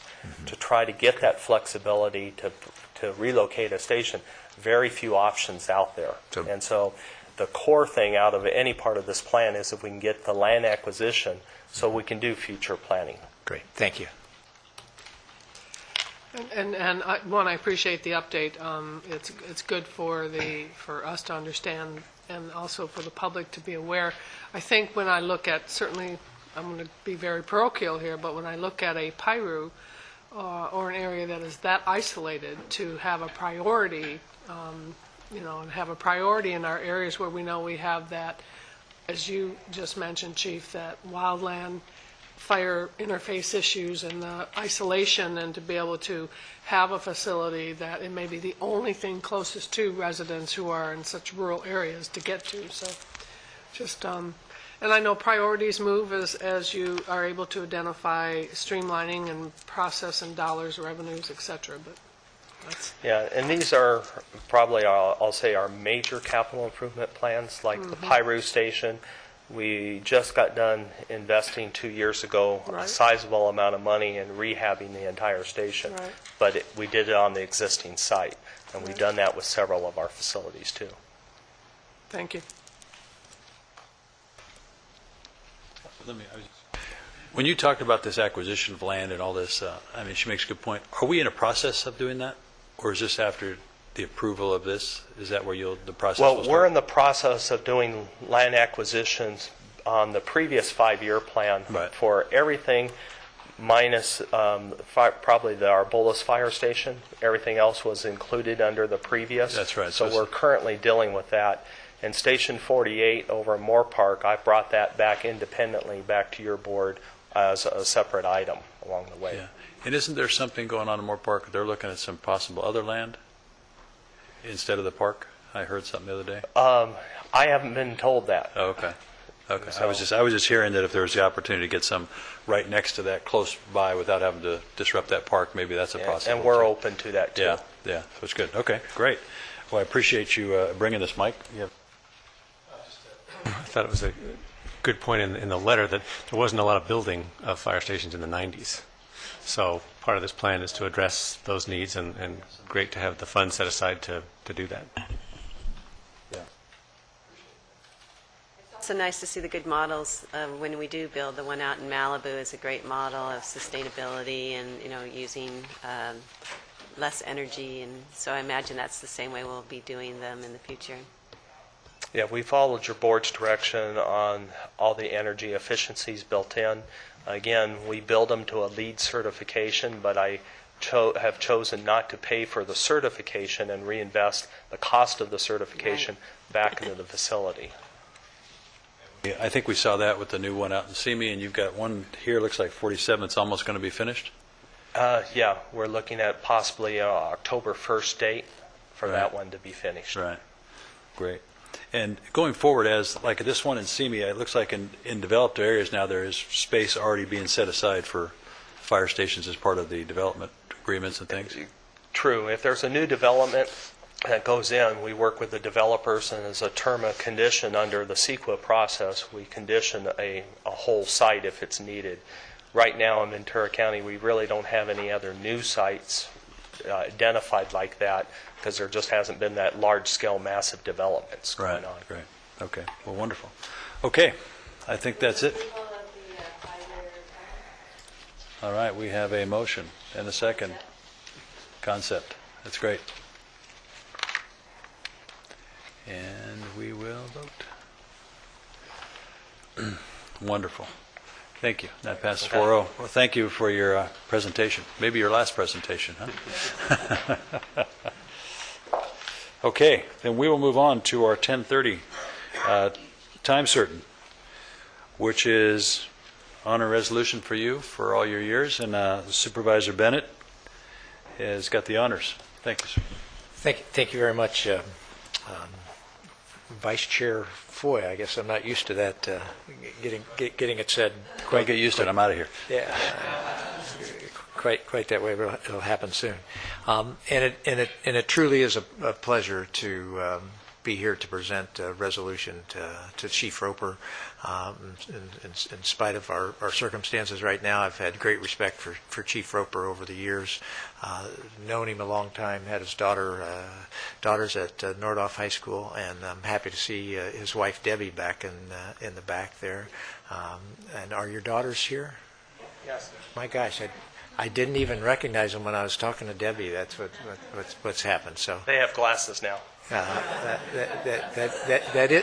that is part of it, but I really thought, they didn't get to make it, so I'm glad they're here with you as we read this resolution, and we'd like to have them come down for pictures after we go through this part of it. But this is a resolution honoring Fire Chief Roper upon his retirement from the Ventura County Fire Protection District, and this is going to take a minute to read.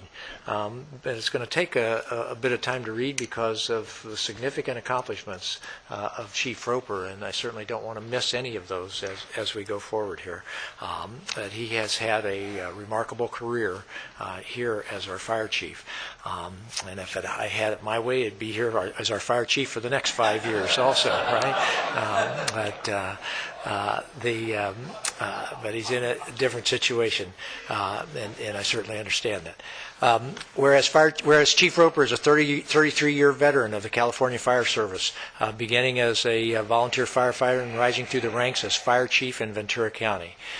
And prior to beginning his fire service career, he had a private business and continued his education as a working adult. He's earned his bachelor's in business, Executive Fire Officer certification from the National Fire Academy, and is a Harvard Fellow after attending the John F. Kennedy School of Government. And while working in the Ventura County Fire Protection District, Chief Roper worked in all ranks of emergency response and has been the fire marshal, support chief, interim fiscal manager, assistant chief, deputy fire chief, and has served on a CAL FIRE incident management team as the operations section chief, liaison officer, and deputy incident commander. He's acted as the incident commander in Ventura County on various all-hazard incidents. And Chief Roper also seeks to improve the state's fire service through his work as the Fire Scope Chair, Association of Contract Counties, and his work nationally on the International Association of Fire Chiefs Wildland Fire Policy Committee and the Wildland Fire Leadership Council. Additionally, he served as the chair of the Ventura County Fire Chiefs Association, the California Fire Chiefs Association, the Metropolitan Fire Chiefs Association, and National Fire Protection Association. The American Red Cross of Ventura County board chair past, and currently is part of the governor's Blue Ribbon Task Force. That just gives you an idea of the scope of his regional, statewide, and even national involvement and reputation. Chief Roper, at the local level here, Chief Roper enjoys forward planning processes, identifying challenges and building relationships and creating action plans for success. As a 13-year fire chief, he maintains stable finances and services for the fire department.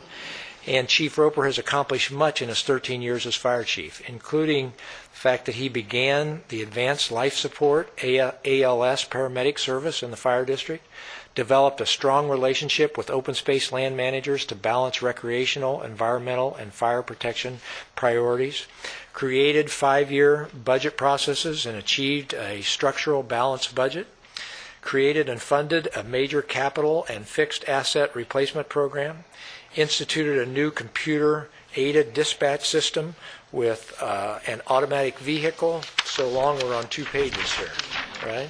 Locating AVL tools for dynamic response delivery system, created a regional fire service training facility on Camarillo Airport, upgraded regional microwave and radio simulcast systems for interoperability, fostered a positive labor relations environment toward mutual goals, established excellent working relationship with all local, state, and federal fire partners, centralized ambulance dispatch with fire resources to better coordinate and enhance response delivery, evaluated and relocated existing fire stations based upon current and future population growth information, established service delivery performance metrics for better systems analysis and accountability, created leadership mentoring program focused on succession planning, converted light fleet to hybrid vehicles, and now designing buildings for LEED certification, continued to enhance the Model Defensible Space program and educate the public regarding their personal responsibility within the wildland interface.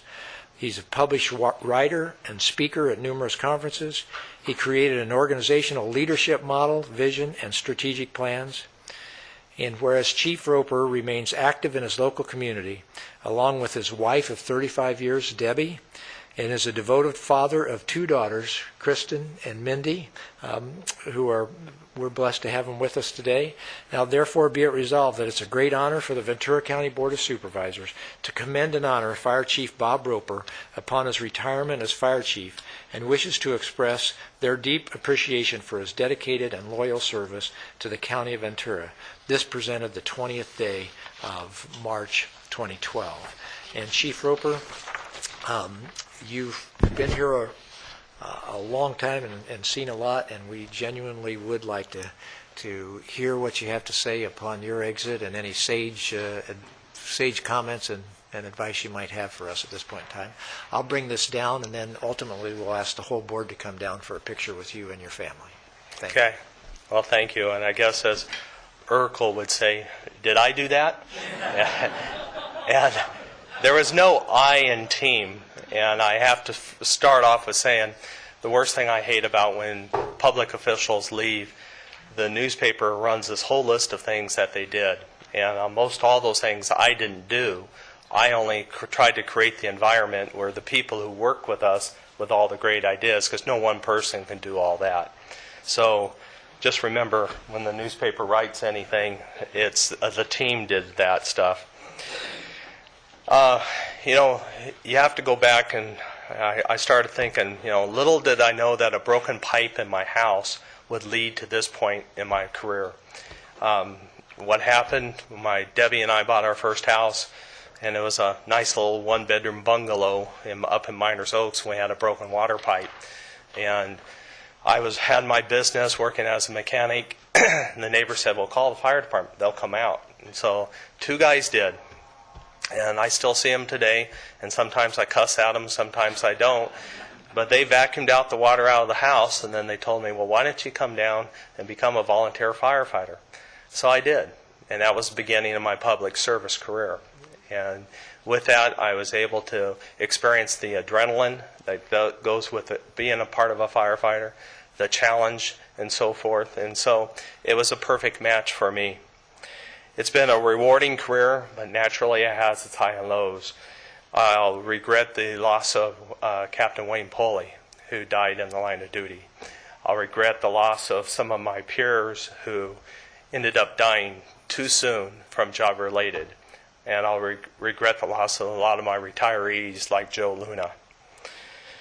I'll also regret the victims in the homes that we're not able to save, but I'll relish in the fact as an organization we saved countless lives and homes throughout our careers. And that's really what makes Ventura County special and a great place to live.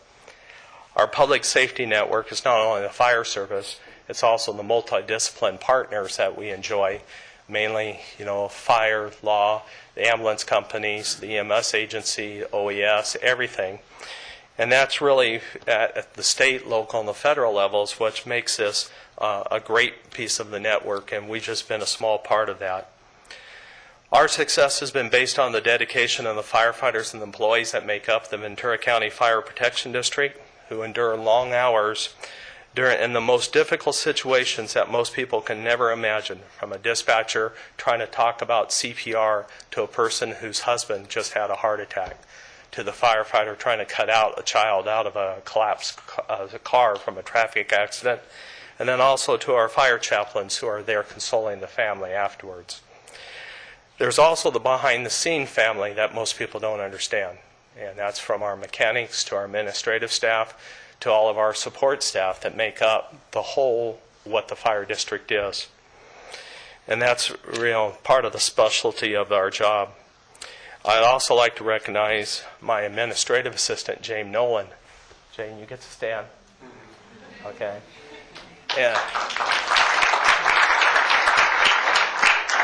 what makes Jane special is she was the fire chief's secretary when I started. She'll be there after I leave, breaking in the next rookie that comes into the place. But she becomes the other wife that I have from the work day. She gets to deal with all the good, the bad, and the ugly that happens at work. And then there's also Debbie and the girls. My success has been their sacrifices. I've missed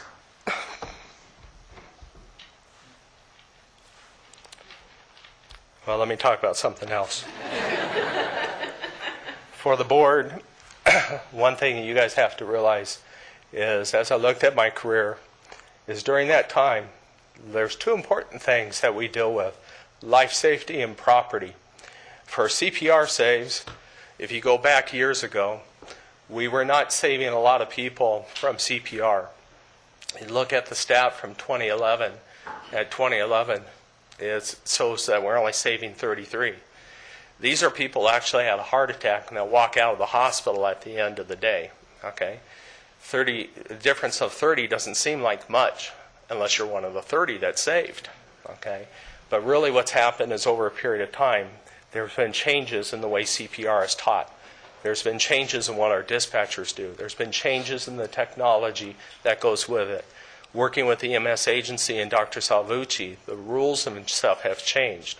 Now when CPR is done, there's really no ventilation, it's all compression. Working with the PCC nurses at the hospital, with the ERs and so forth, going to electronic patient care records. Now Dr. Salvucci can actually take a patient who had a heart attack at their house, measure the result at the end, and he can modify the system. And that's what's happening. So even though it shows that there's 21 years on the difference on those numbers, really most of that change has all happened in the last 5 years.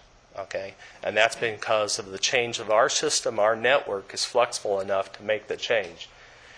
The other thing, the title of this slide talks about policy and support. The policy and support is this: your board adopted and has followed through on the program of our weed abatement program.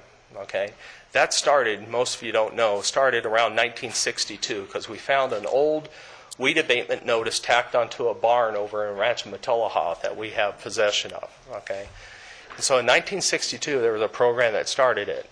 We expanded that program, and we're one of the few counties in the state that actually enforce the program.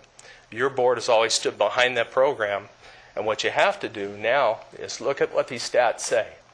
In Ventura County, what we have is we've only lost 7 homes over this 10-year period.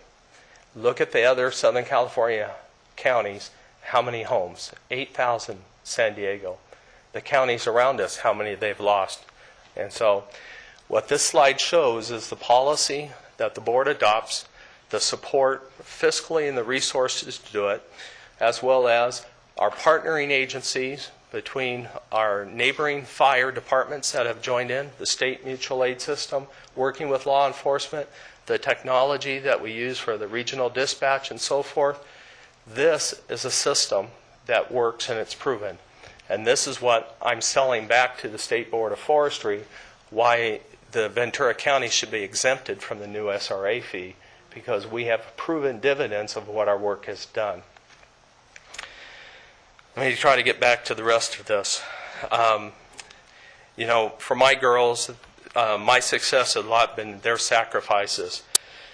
They lost time of me early in my career because I was busy working, and I was going to school and so forth as a working adult. And so I get the joy now of, I'm blessed with having 2 granddaughters. So like I've always heard, grandkids are great because you get them, you spoil them, and send them home. And so I get to now take the time I miss from my daughters and spend with their granddaughters. And I hope they'll be better for that. And then my wife, Debbie. With my wife, it's a lot like your spouses. As public officials, they're an extension of your office. Okay? She has to be the one that everybody calls in the little town of Ojai. When there's a fire and when there's a siren, they call Debbie and say, okay, what's happening, where is it, and who's involved? Okay? and she's expected to know all those answers. And we've tried to develop the program Fireline on the computer to help Debbie and help the community. But our spouses are our ambassadors, and they are our listeners, they support us, and they're our best friends. I will, for your board, I've called all four of you in late at night, middle of the night, early in the morning to tell you about the emergencies in your sector. Hopefully I don't have to do that again until I leave office, but that's all part of the system that we all enjoy. People have asked me why it's time to retire, and I go, well, I've gone out to the fire stations, and when I go out to fire stations, I talk to some of the crews out there, and I find out most of them weren't born when I started. I don't feel that old, but it's a fact of life, and it's really time for the next generation to propel a good organization up to a higher level. Mindy, when she was growing up, we had a little issue at home, and Mindy said, Dad, you taught us good values, now it's time to sit back and watch. And so that's my time here at the department. So thank you for this opportunity to serve. Thank you.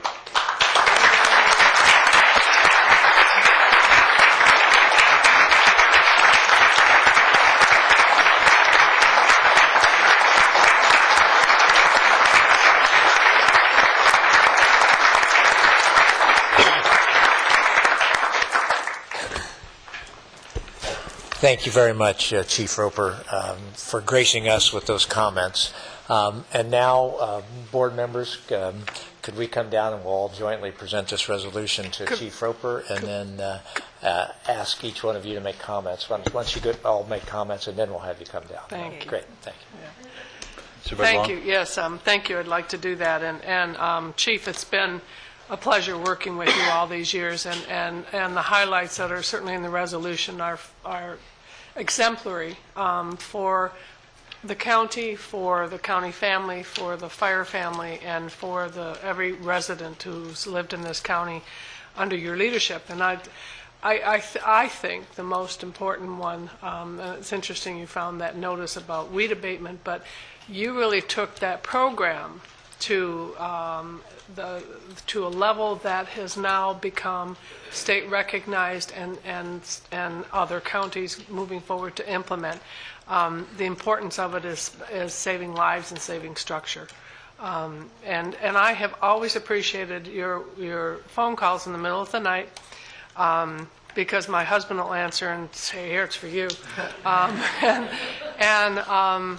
and the relationship you've built with the mutual aid here in our county and again statewide, to be able to have good relationships with our other fire families in the county, and also our contract services throughout the county, and to frankly, in the early 90s, there were turf wars. There were a lot of, I think, not unrest, but certainly a lot of issues, because there weren't strong relationships and there wasn't trust. And you've just done an excellent job both in standing up to engage and promote and build that. And you have to stand proud on your record and your service to the county, every single resident, and certainly to the fire family across all jurisdictions. I truly enjoyed working with you. Thank you. Thank you. I also, Kathy mentioned some really great things, as well as the resolution that you managed to implement and make us a model for the nation. I also think about being able to attend when we opened up the dispatch center, and bringing in the new technology and the GPS on the fire engines that allows the closest vehicle to the scene to get there, and just some things that have actually saved lives. Made our county citizens safer, and that is a huge legacy to leave. So I thank you so much for that. And he seems one of the most even-keeled people I have met. I can't imagine him being excited, because we could have a tremendous catastrophe, and he is so calm and cool, which is the hallmark of our first responders. They have to be, but he is really sets the bar, and I know that you have a great group underneath you that will fill your shoes and learn from what you've done. And you've left the department in very good stead. And thank you so much for your service to our county. Thank you. First of all, I want to say to Steve, thank you for those gracious words. That was, just goes to show this county, no matter what the situation, puts everything above to do the right thing. I appreciate that. One thing I do want to say is I got the opportunity to know you a little bit. I think when I became elected, Mark Lund introduced me to you. And one of the things he said before we got to meet was, you're going to meet this guy. I said, what's he like? He goes, well, I got to know him at La Conchita. And you got to see somebody under, you talk about somebody under leadership and the ability to do it. And he said, Ventura County is a special place because of these kind of leaders. And I thought that was really interesting to hear. And it's I've had a good relationship with you, and it's just been special. And I think your family needs to know who you are, what you are, to us, to the public, as Steve said, statewide, nationally. I even know you're going to go after you're retired. You're going back to Washington to testify before Congress because they want your expertise. And I think that's it's a testimony to you and your hard work and what we've done, as your team has done to do here. And I think that's special. When you showed us this report, we lost 7 homes in that period of time. When you look at all the thousands that have been lost elsewhere, it just goes back to say, let's do the right thing. And also goes to the idea that we, sheriff and fire, working together, as especially this public safety is so important here. Again, going back to before Lund came to work for me, he was going to go to Santa Barbara because their fire and sheriffs couldn't get along. And so they were going to put somebody above them to try to organize it and coordinate it to work. It just goes to show what we have in this county, and I think it's special. And we've had a sheriff before, we got a new sheriff now, you're still getting along, goes to show you the common denominator and that getting along. And I just appreciate that we have that opportunity to live in a place where people do put the county, the public above all the other issues and get the opportunity to work together. But you've brought great leadership, and I think your family should be very, very proud of you. So thank you for all your service to us as the board members, to the county members, and to the public who've enjoyed the benefits of your leadership and your department's great service. So thank you very much. Mike? Thank you. Well, Chief, I've known you for many years, but only had the privilege of working closely with you for the last year. But it really has been a privilege and a pleasure. I've learned an awful lot from you. I have your cell phone number, so just in case. Yeah, that's right. I'll just call Debbie. Yeah. But I think it's very fitting today that in addition to this, you're here with your 5-year capital plan, looking to the future. Your visionary, your vision as a leader has really helped just this department and this community immeasurably. So I commend you for that. And the thing I know that you're, I think, most proud of is your team, the people that you've developed and the people that surround you, and the quality and the high caliber of those people. And so, and I think that really says a lot about you. So I congratulate you for all you've done for the community, and thank you, and wish you well. Thank you. It's been a pleasure.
Turn your shoulders a little bit.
Great job, Scott.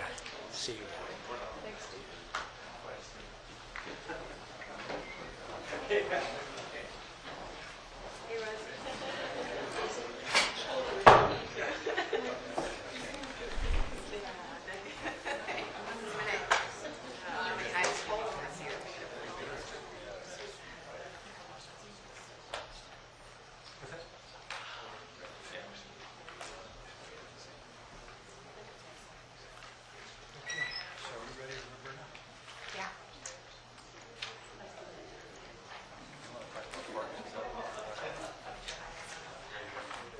Okay.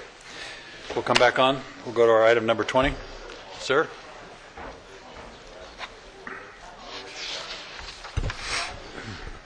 Other than I really don't want to follow that. Come on, you don't want hugs and kisses and tears. All happy stuff today. Ordinances are never happy. Morning, Chairman Foy, members of the board, Mr. Powers. For the record, Ron Van Dyke, Deputy Director, General Services. I'm here this morning for two ordinances, repealing and reenacting. The first ordinance is the General Park Ordinance and setting a schedule for a second hearing of 24 April. The most significant highlights in the general ordinance is requesting your board establish a $30 fine for violations of articles within the ordinance other than parking, which is the only fine that we had set forth prior, and adoption of new ADA rules for the bike trail that were stipulated and set by DOJ, which basically came out and said anything can go on a trail if you're ADA. It was basically what the rules were. You could take your RV down the trail if that was your mode of transportation, unless we stipulated rules in place for that. To try to beat the bloggers to the punch, because I know the reporters are here, the fines that are in both of these ordinances are not there to raise revenue, which will be the byline. For statistical purposes, to give you an idea, back in 2003, we wrote almost 2,800 citations. Last year, we wrote under 800 citations. A huge drop over that period, and it's your board's policy with these fines to get people to conform to the rules and not try to break the rules and get caught in the process. The second half of that is a paradigm shift within the department itself. When I first got here, we had more of a paradigm of enforcement.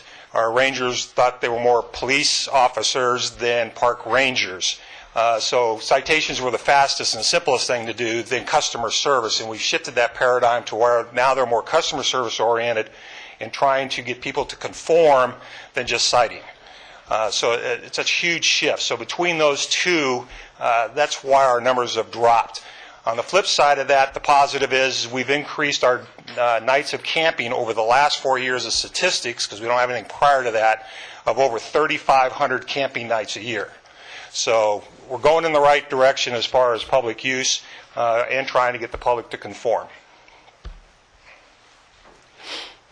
And that's it for that ordinance, for that particular ordinance. All right, well, I'm glad to hear we're gone from enforcement to customer service. That's great.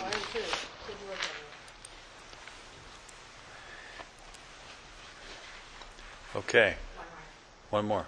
One more. Second ordinance. Hang on. Oh, you got to read it. We got to read the ordinance. Roberta's up first.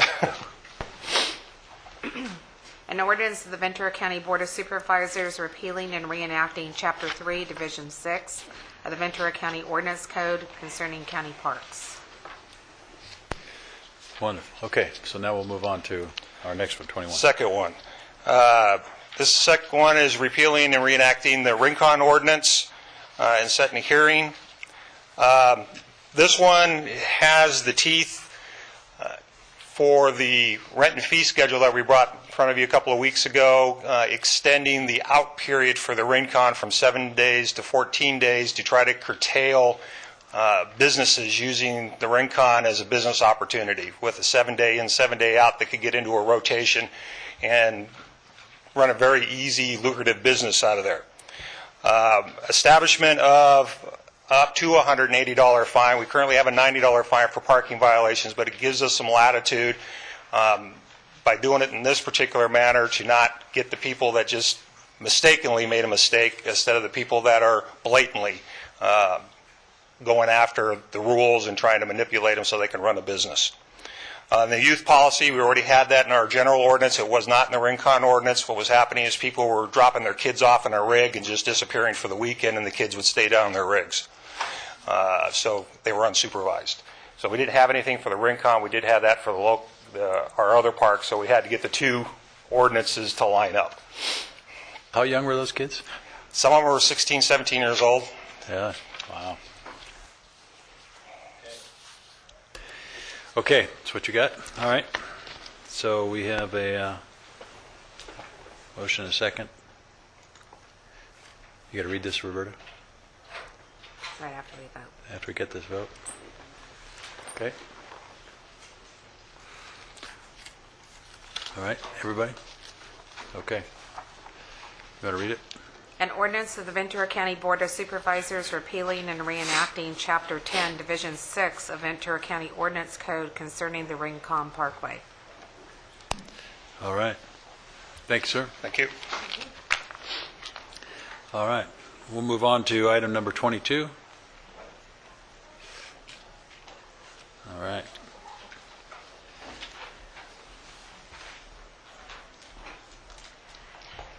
Good morning, Chair Foy, members of the board, Mike Powers, Kelly Shirk, County Executive Office, Human Resources. Today, the board letter before you is the second reading to amend the Ventura County Ordinance Code by placing 5 classifications into the unclassified service. The amended ordinance will become effective on April 29th. I'm happy to answer any questions you have. Any questions? No. Make them. Second hearing. Make a second. Okay, we've got a second. You got to read this, Roberto? Nope. Nothing. Okay. Very good. Thank you, Kelly. Thank you. Can we?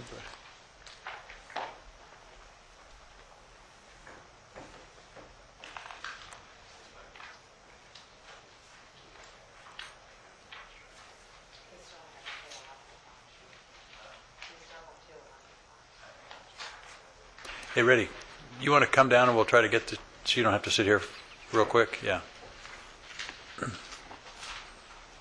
Sorry, Mr. Lim. We're going to take a lunch break before we see you anyway. No. Good morning, Chair Foy, members of the board, Mr. Powers. Reddy Pakala with Water and Sanitation Department of the Public Works Agency. I have a presentation for about 6 minutes. If you like, I'll go through the presentation. I can just answer questions. About 6 minutes of my presentation. Okay.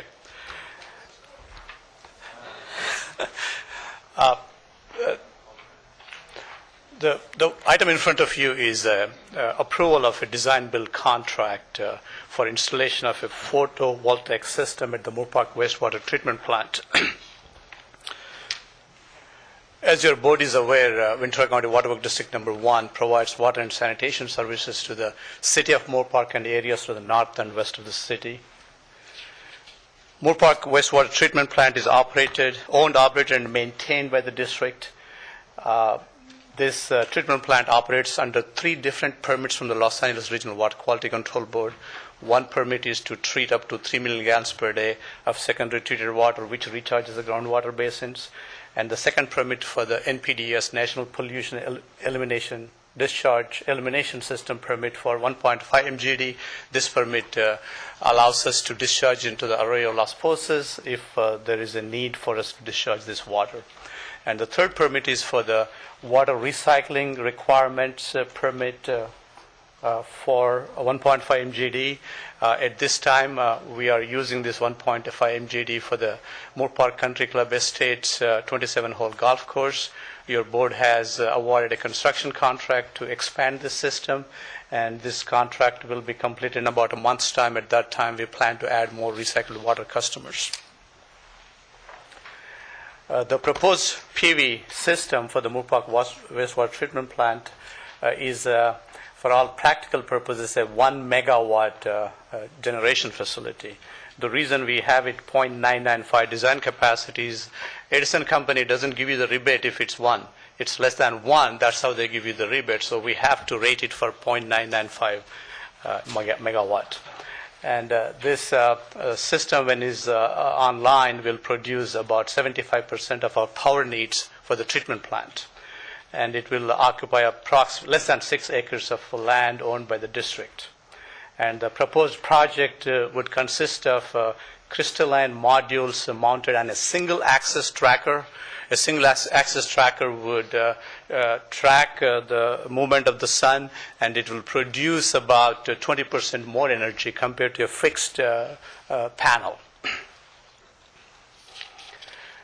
The benefits of the proposed project are, of course, it will reduce our energy costs for the treatment plant by about 75%, and we don't need to buy any power from Edison Company, and we will produce about all of 75% of the power through this new facility. It will be consistent with the county-wide climate change action plan, and also it will be consistent with the goals within a county strategic plan where we are getting some outside funding source for the infrastructure. Some of the benefits for the greenhouse gas emissions are it will reduce the carbon dioxide, sulfur dioxide, and nitrous oxide as shown on this slide here. And also this will enough power will be generated to, electricity will be generated to power about 500 homes in California,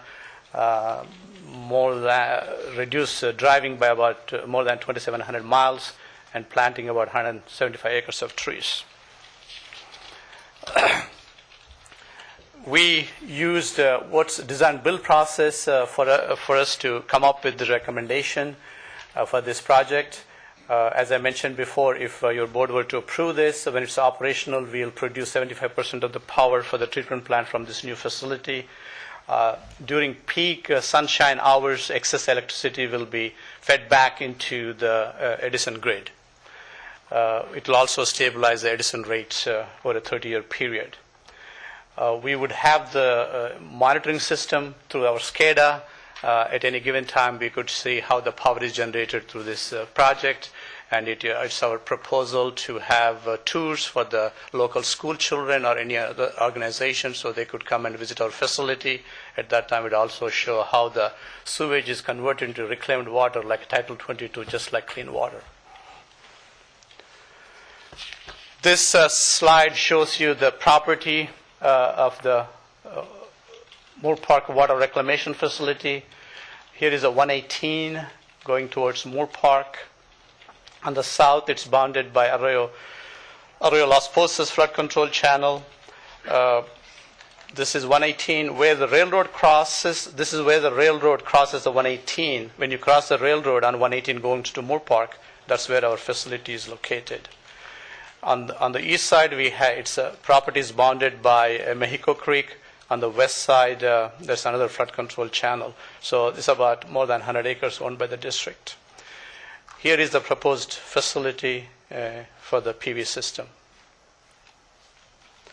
This is another slide showing you more solar arrays right here and how it's connected to the Edison meter, and it will be feeding the treatment plant. Located right here is the wastewater treatment plant.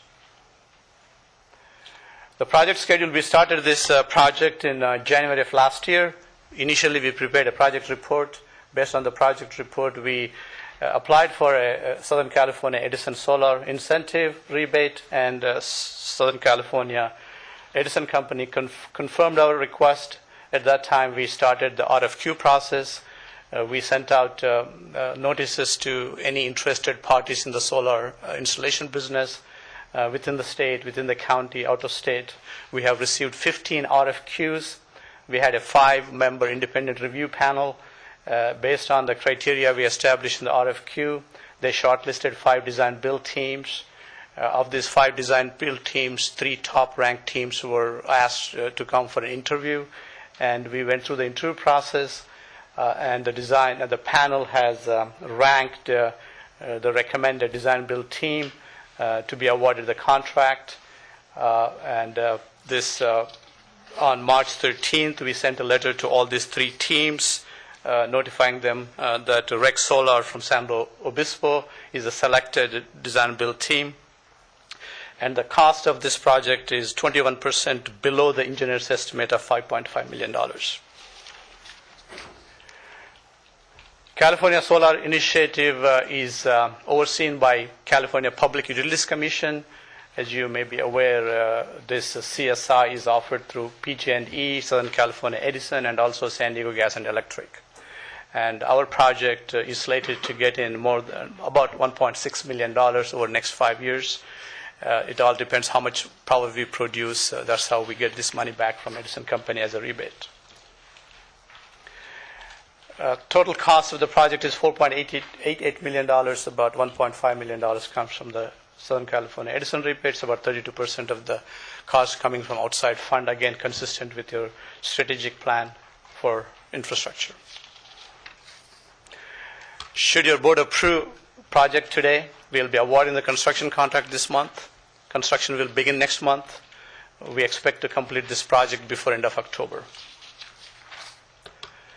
This project was included in a 5-year CIP program. It's also included in approved budget for this fiscal year. And as I mentioned, it's also identified in the countywide climate change action plan. This concludes my presentation. I'll be glad to take any questions you might have. Ernie, what's the payoff on this? How long does it take to pay off there? 15 years. How much? 15, 1-5. 5 years, 15 years? Isn't that longer than our normal, though? Well, it is longer than normal other projects that we have done. I thought we were doing something like 5 years. If it's 5 years, it's worth it to us. 15 years, not. Well, this is 15 years, but this has advantages of stabilizing the Edison power charges over a 30-year period. And also it's going to cap the rate at the current levels. And we are projecting about 5% increase in our Edison charges for. Yeah, I understand that, but I thought that's what, I don't know, maybe am I different, that we'd said that before? Didn't that come out of GSA or something, that there was some number around 5 years or something? No, but I think so, because our project power agreements were longer than that. Yeah, I don't know. I mean, Paul, I don't want to say something that was different than what you guys do, but I was just curious. It also depends on the useful life. Right, that's what I was wondering. Infrastructure that you're building. Exactly. So, solar is a lot different than the other projects that we've done. We typically look at lighting projects and HVAC, and we have experienced very good returns on those within 5 years. But as you do additional projects beyond those, that low-hanging fruit, you start to get into more the returns that are longer than that. And as the CEO pointed out, it really depends on the life of this equipment. I would think a project like this will have a life of about 20 to 25 years, or even more, 30? 30 years. I've been corrected, it's 30 years. So for half of that time, that we'll be producing electricity essentially beyond the maintenance of the system for next to nothing. And it also protects us against spikes from the cost of Edison power that we could experience in the future, and we don't know, and he will have a predictable cost of energy going forward for 30 years, which is extremely beneficial. Yeah, I just want to make sure we weren't outside our things. I know you talked about, you've done some 5-year projects, but this is, I agree. I mean, trying to get past leveling this off at our cost of debt service and then level our cost. 15 years is considered, for a solar project, 15 years is a good It is, number. okay. That's what I just wanted to hear. I wanted to make sure we were still within our ranges. So thank you, Paul. Appreciate you sitting out there. Okay, ready. Great. Thank you. Any other questions, comments? Yeah, quick question. I want to go fast here, but this is a good system. I think it's where we need to go in the future. And in response to your question about this, as we have these difficult rate increases that come forward for water to be able to stabilize one of those things. But what I think is hard to factor in is the rising cost of energy. I mean, right now they're just using a normal consumer price. But we may be facing a situation here in the next 15 years where energy really skyrockets in price, and then a project like this will pay off much faster. But my question for you is,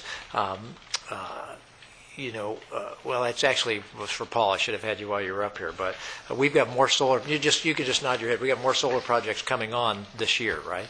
And all together, we have an idea of how much electricity we're saving with all of our solar projects. Could you just give me that piece of information? That would be great. But I think we really are doing a great job in terms of trying to be proactive and demonstrating leadership when it comes to moving forward.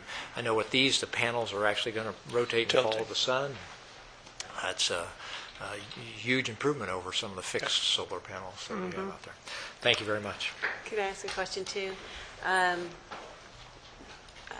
Has this gone through the advisory committees and they're supportive of it, and how will it affect the rates, if any? Yes, it has been presented to the advisory committee several times before we brought to your board. And how will it affect the rates, if anything? Well, as far as the sewer rates, for the last 3 years, we have not increased the sewer rates for District 1. We don't anticipate to come back to your board with any rate increases in the near future. Because I know you do a really good job in getting a capital fund available for projects. Right.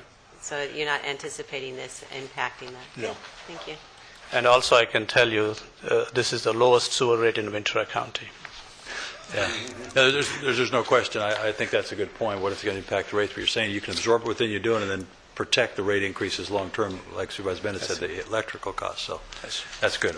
Supervisor Long? Just thank you. I think this is a significant investment, and it does fit all of the goals the board has set in both the climate change and to look to clean energy. We know that we've had dollar savings already from our Saticoy yard, and we certainly have had significant savings from the Project Power agreement there. And I was given a number of 963 barrels of oil, just in translating what the savings have been by having some of that put in place. I think Limoneira has a very large solar field, but this is one that, again, is going to track that sun, which I think is very, very progressive and good investment, and long-term, certainly a good investment for us and for the district and the ratepayers, too. So I appreciate the leadership on it that we moved ahead. Thank you. And just to echo that, is this going to be the largest such project in the county that you know? Largest public project, same size as the Limoneira project. It's a 1 megawatt project. Yeah. Great leadership. Good.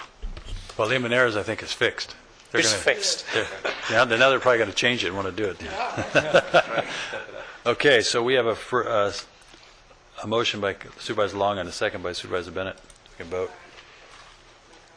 Oh, no, not on this one. No.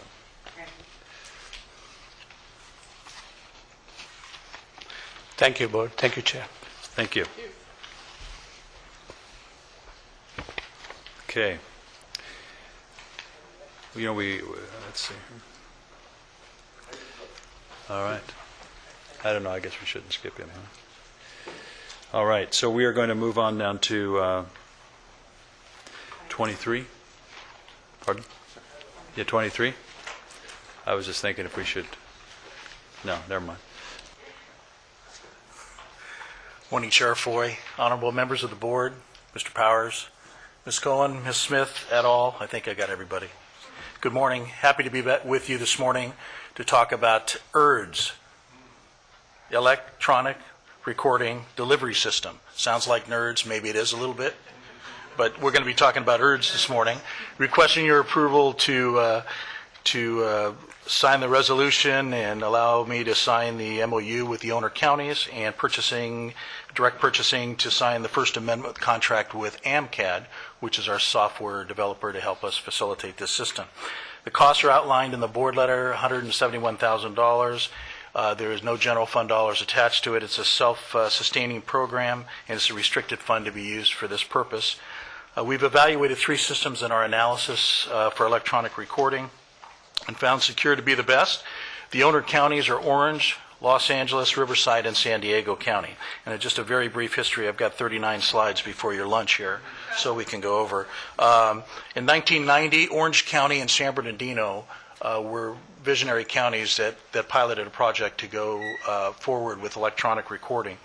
And today, 40 states and 25 counties are actually, 40 states in the nation and 25 counties in the state here are looking to go to electronic recording. Some are in the process, some are already electronic recording. In 2004, the legislature passed the Electronic Recording Act, and the intent of that was to prevent fraud and ID theft. 2006, your board authorized the clerk and recorder to work with the AG to establish an ERDS program. 2008, your board authorized us an additional $1 for recording fees so we could fund that program. And every year, my office records about 200,000 documents. A third of those are done by title companies. It's about 88,000.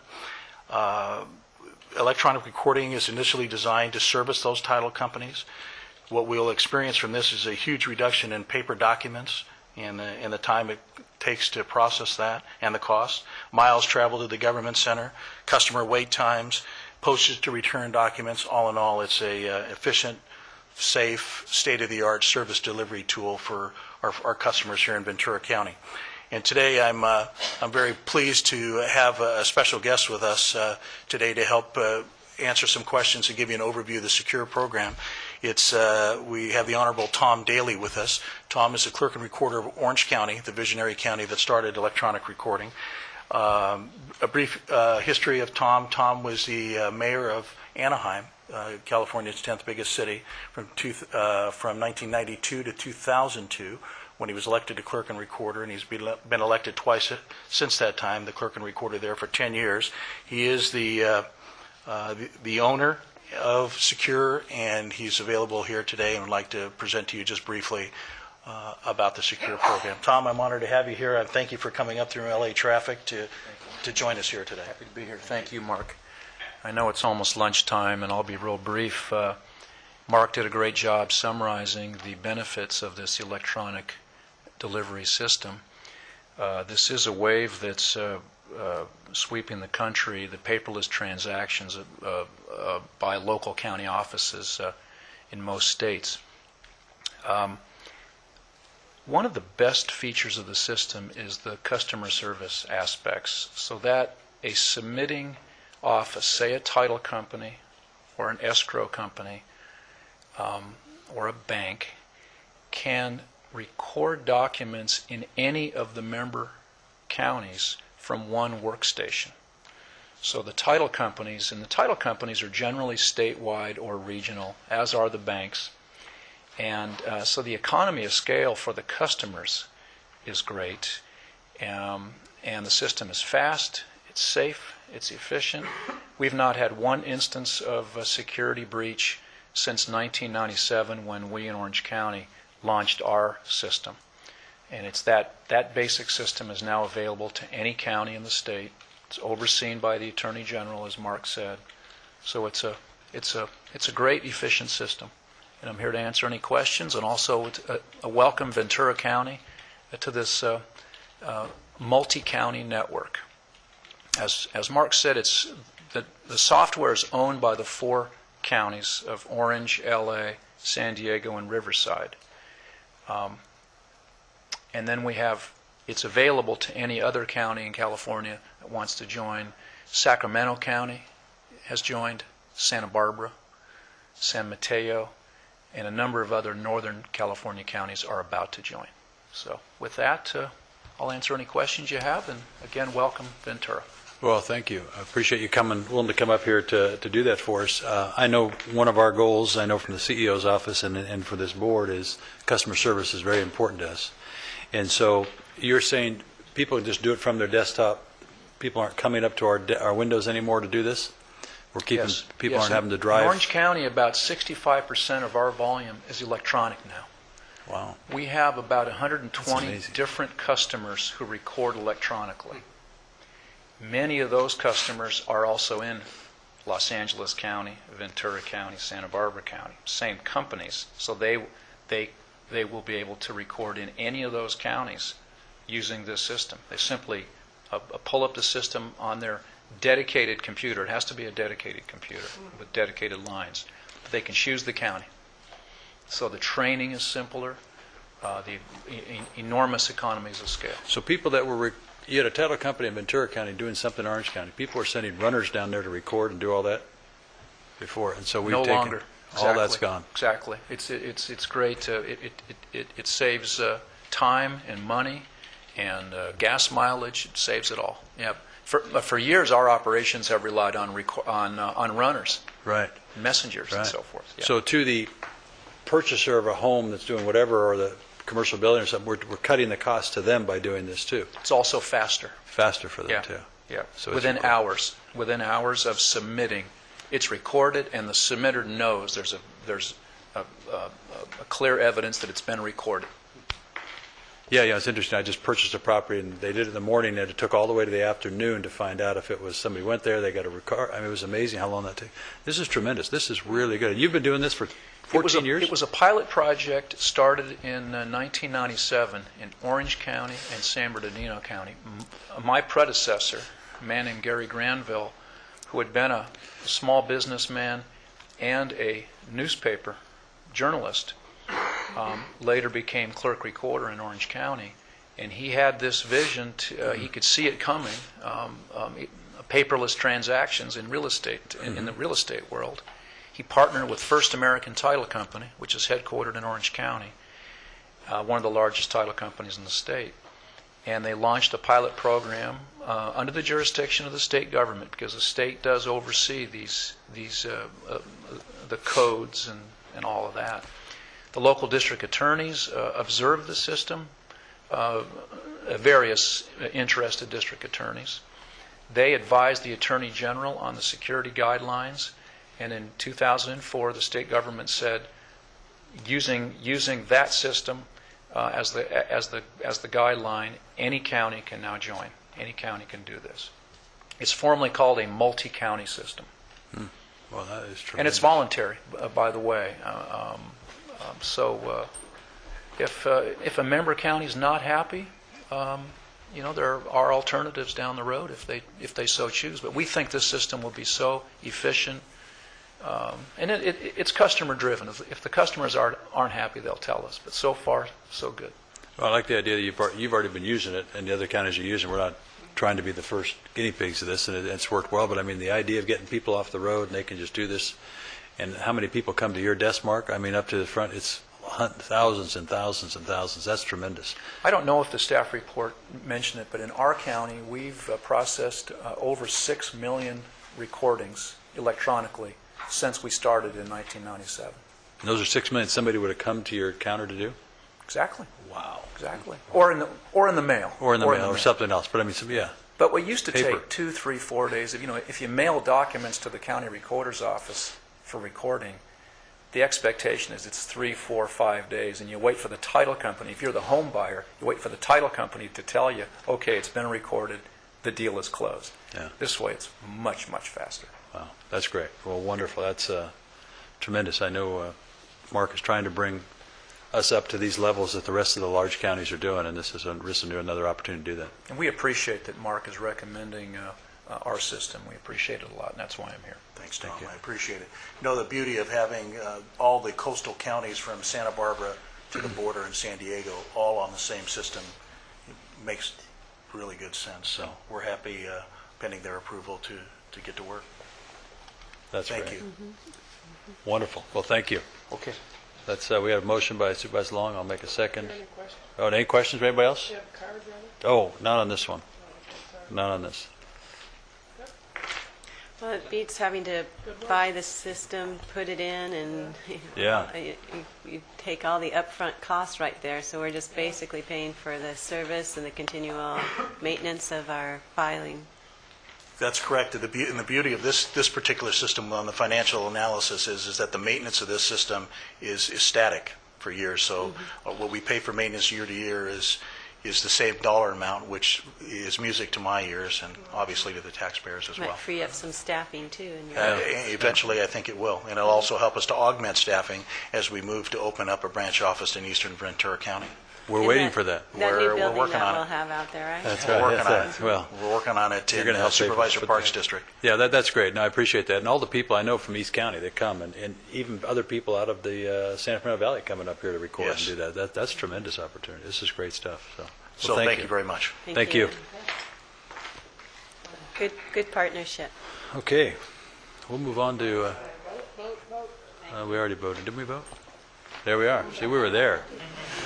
We were there. Thank you. Supervisor Long, you've got something exciting here to talk about. Am I up? Yep, 24. 24. Okay. Yes. This is going to be received, file a presentation of Ventura County Film 411.org, and I'm very pleased to bring this forward. As the letter says, the Ventura County Film Commission launched the region's first comprehensive film industry directory and wanted to demonstrate this to the board.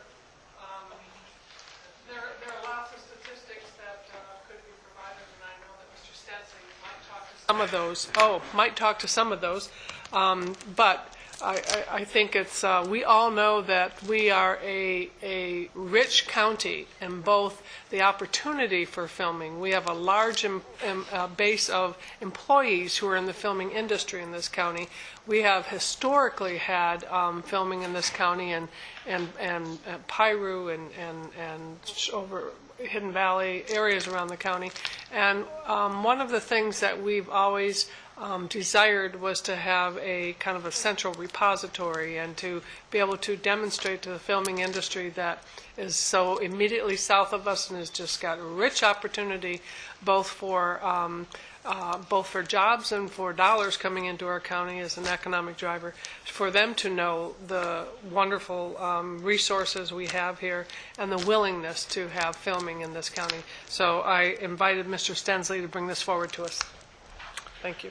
Thank you. Good morning. Bruce Stensley from the Economic Development Collaborative. Good morning, Chairman Foy, members of the County Board, and Mr. Powers.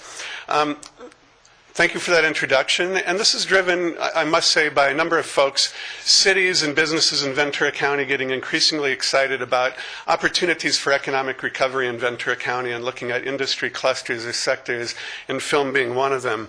So today's pitch, brief as I hope it will be, I'm sure you as well, is in service to a larger economic development agenda, but with a fairly basic and simple tactic, which is to create a directory to improve the efficiency, the opportunity, the means for film professionals or production crews in Los Angeles to access talent and the resources, locations in Ventura County. So as mentioned, this is driven by a sort of economic urgency. You've heard us with our stump speech on this many times before.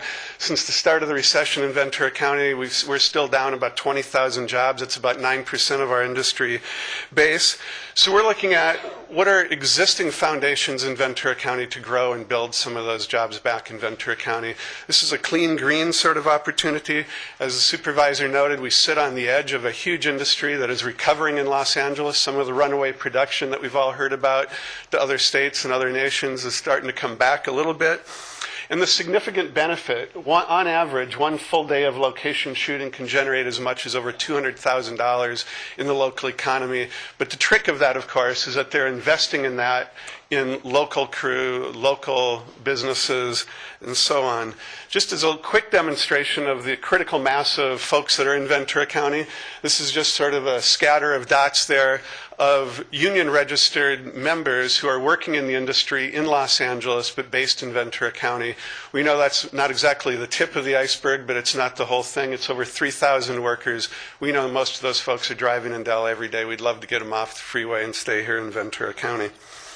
So let's talk about the directory very briefly. The purposes are really four, and they overlap, of course, as they do in these kinds of things. We want to improve industry access, as noted, and the second bullet is just to amplify on that. We just want to make sure that producers in LA have an efficient means to come and identify the critical mass of resources in Ventura County.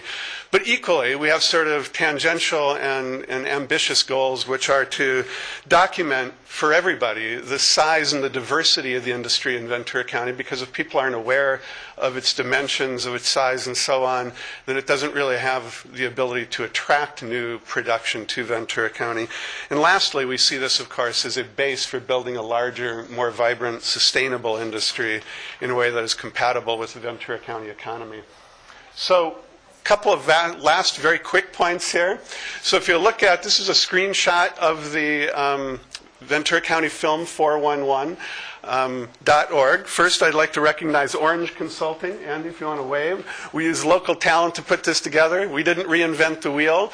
We went to Ventura County Business to go out and find what is the best practice out there in Los Angeles and Austin and Albuquerque and other film centers in Utah, and figure out the best way to do this.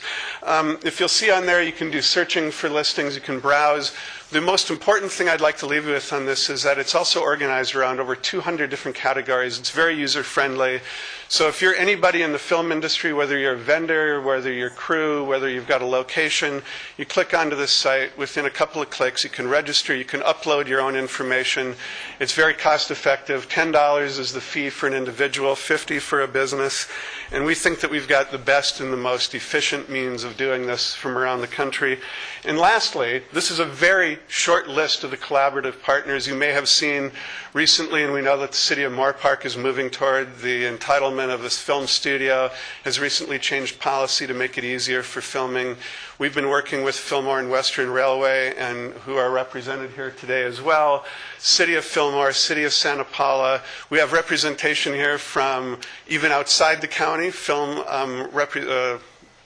commission representation from Malibu and Agoura Hills. All sorts of partners who've come together and say what we really need to do is find a way to make this easy for film professionals to work in Ventura County. And if Jim, from the City of Ventura's Film Commission, if we have a couple of seconds for him to make a comment, and then I will get out of your way, and I'd be happy to answer any questions. Thank you. Good morning. I just thought I'd share, you may know that for about the last year and a half, Ventura has been forging the way with our own film office, and we're having great success, and we're thrilled with the opportunity, and this is such a wonderful extension of that. One of the first questions that we are confronted with when we're pitching Ventura as a film location is, what's your crew base? What do you have that are the resources that I can access in your community? And previous to this, we've, thrown some numbers out, but haven't really had the good, quick place to direct them right where we can extract that information. And that's going to be a sales tool that will help all of us doing the job, not just in Ventura, but anywhere in the county. So we're thrilled to have this new tool. Can I ask you a quick question? Of course.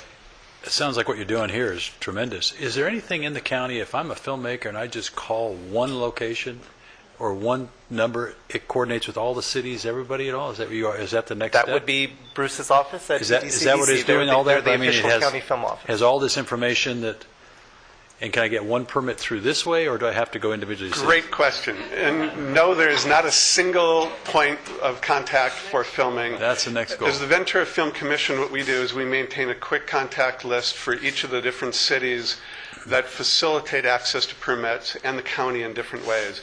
So I would be so bold to say Agenda 1 for us in the movement of the Ventura County Film Commission in partnership with the cities and others is to create this critical mass of information.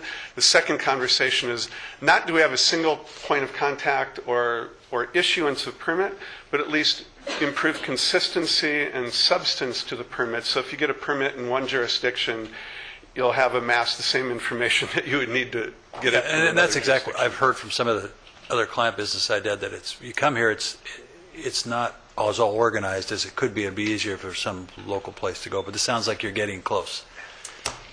With the economic motivation and the partners that have come together on this, I think we're there. Good, that's great. I just say this has been a long time coming to make this step, and it's great to have the cities have their film commissions, and we have some wonderful film festivals that have been launched. The goal here, is to, under the EDC, VC umbrella, have that one-stop shop where they can get 90% of the information they need, if not more. It is streamlined. It is inviting and welcoming to the industry to come into Ventura County and bring their business and their filming. And I see Patty Harrison here and our Fillmore Western, our great team from Teresa and Dave of the Fillmore Western, and as I look around, and we know we do filming in Piru. So this has been a long time coming. I've gone to, over probably 10 years, far too many conferences on we should be united in this filming effort. So this is great. It's applaud to both Bruce's willingness and the partners' willingness to agree on this collaborative effort to get this directory and resource up and running, and see it again as a big step, more steps to come. I'd just like to point out, from an economic development standpoint, I mean, Ventura County has a unique diversity to it, and be so close to Los Angeles, and yet all of the diversity that we have, and to be able to capture as much as that as you can, this just really helps in terms of that. And I think it reminds us of how fortunate we are that we've been able to preserve this very unique environment that we have here in Ventura County. Mm-hmm. It is nice and good for the economy. Would someone be able to go on the site and find out, no matter which city they want to film in, they can find out how much it costs to do that? I think everybody's got their own rates, and that gets kind of confusing too. At this point, this particular site links primarily to the resources to film. We have different links through our EDC and Ventura County Film Commission. They're linked together. But the larger and longer, I shouldn't say, the next term agenda is really to facilitate how we both electronically and consistency-wide across jurisdictions. It's a delicate issue, but we made progress on it. And it wouldn't be great if they all had the same rate. It made it simpler. Wouldn't it be great? Wouldn't it? With your encouragement today, we figure that's a great step forward. But, absolutely agree with I think the city of Ventura will agree right now. That's right. That's right. As long as everybody agrees to your rates, that's right. We'll raise ours to management. Yeah. Oh, I like that. No, this is good stuff. Like I said, I've heard this before, come from the area where I'm at, where people come over the hill, and it's great that they can find one location. We got calls, how do you get this? How do you get to here? And I think and even if you see some studios being built in East County, you need to know how many people, because it's much cheaper for them if they got people located in the county itself without paying their per diems and everything else. So that's good. Well, great. Well, thanks for coming. This is really good. Mike? Just appreciate this program, but just in general, the partnership with Bruce and EDC-VC to help with the regulatory compliance issues, to help small businesses in particular in our community. So really appreciate it. Thank you. Much appreciated. Yes, that's a receive and file. Thank you for bringing that. Go online and look at it. It's great. That's good. Thanks for all of you for coming too and supporting it. And there's a train festival this weekend. Oh, meant to mention that. I'm sorry. Fillmore Western Train Festival in Fillmore all weekend. That's our commercial for the day. That's right. All right. Go play. Thomas the Train? That's coming up. That is coming up. Yeah, they do Thomas the Train. Yeah. Got some boys who going to that? I bet you have. All right. So we've got number 25. Supervisor Long, you got something else to do Yes, here? I do. Thank you. This is it's my pleasure to bring this forward and look at this great full group we have here. As you can read in the board letter, this will be a presentation of advocates for lifestyle of exercise and nutrition in Ventura County, also known as a Lean VC. It's our Health Champion Awards, and it's an opportunity to take time during the month of March to really honor and appreciate that this is National Nutrition Month, and recognize folks, individuals, and organizations who have really embraced this and work in their respective communities to spread the public education, spread the advocacy, and spread the excitement about living healthy and growing a healthy community from our very tiniest little ones right on up, and to embrace that in a variety of ways. As the co-chair of the Community Commission, we adopted a strategy a few years ago, 3 or 4 different objectives, and one of them was to have a healthier community and to have a lean, what has evolved now into its standalone Lean VC advocacy group and work. And today with and you can again read the research. We've got the cost to the United States of $344 billion in medical-related expenses by 2018 for obesity trends that we're all now very aware of and need to take steps in action to change those trends so we have a healthy community. And that 40% of adults and 47% of fifth graders in Ventura County clinically overweight for their age groups. And I'll go back to even when my child was still in school, and they would measure them at the beginning of the year and measure them at the end of the year, and really encourage them to adopt some regular exercises as a part of their life, as a behavior that became a part of their life, not just a one-time let's achieve a goal. How it sticks with children when you start at that age.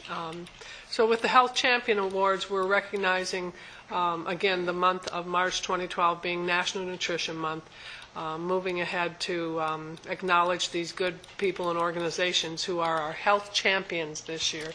I'd like to invite Jennifer Finnerty, who is the Director of the Community Mission Division of the American Cancer Society and a Lean VC co-chair. I'm just going to speak a little more about our National Nutrition Month and how the awardees were selected. Jennifer, thank you. Then I'll step down for the awards part.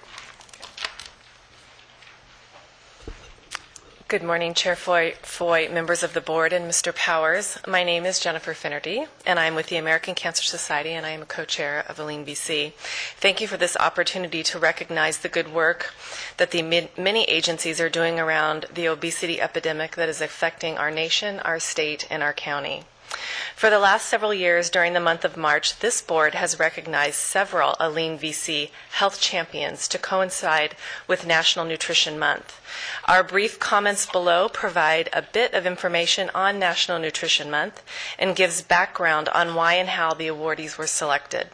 National Nutrition Month is the nutrition education and information campaign created annually in March by the Academy of Nutrition and Dietetics.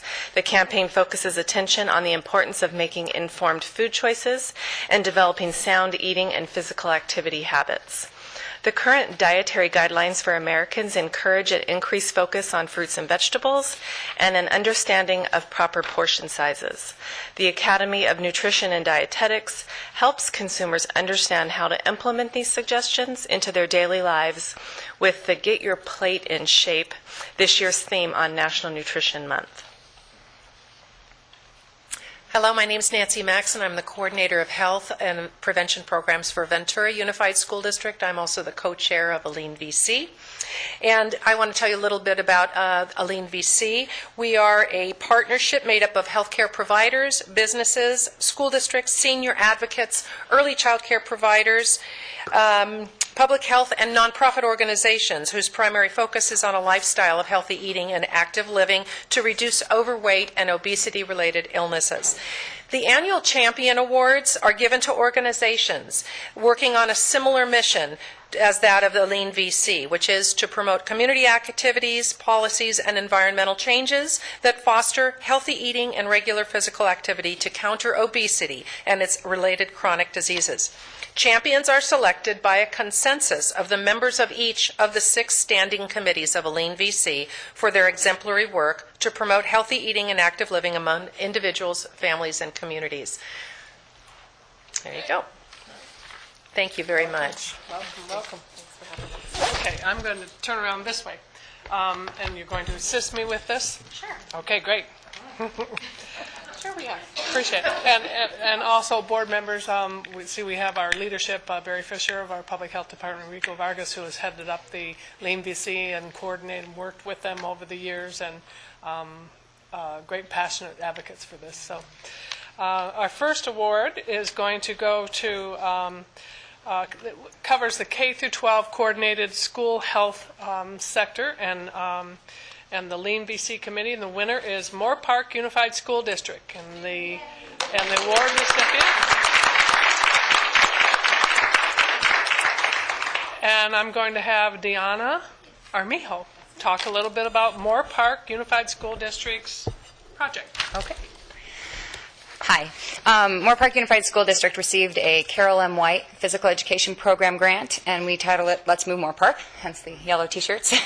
And we service the K-5 students of Moore Park, and our main focus is getting the kids moving during the day, before school, after school, recess, as well as making healthier food choices. And it's been a lot of fun. We've developed a lot of partnerships with the community and getting everybody moving. So thank you for this award. Great. Here, let's do a quick picture, photo here of the groups. Oh, me. Okay.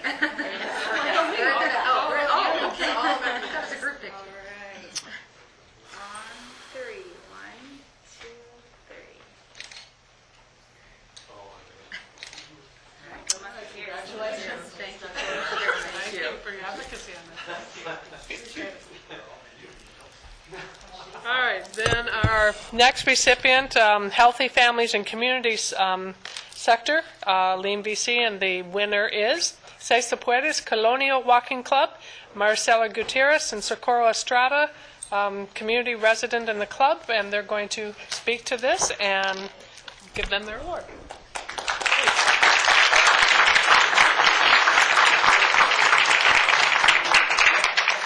On behalf of the Chronic Disease Prevention Director, Sylvia Lopez Navarro, and my team members, wave please, Mr. Chairman, Supervisors, and CEO, Mr. Mike Powers. Good morning, and thank you for the opportunity. My name is Sara Rivera, and I work for the Ventura County Public Health. And today I am here to interpret for Mrs. Marisela Gutierrez, who will be receiving the award on behalf of the Si Se Puede La Colonia Walking Club.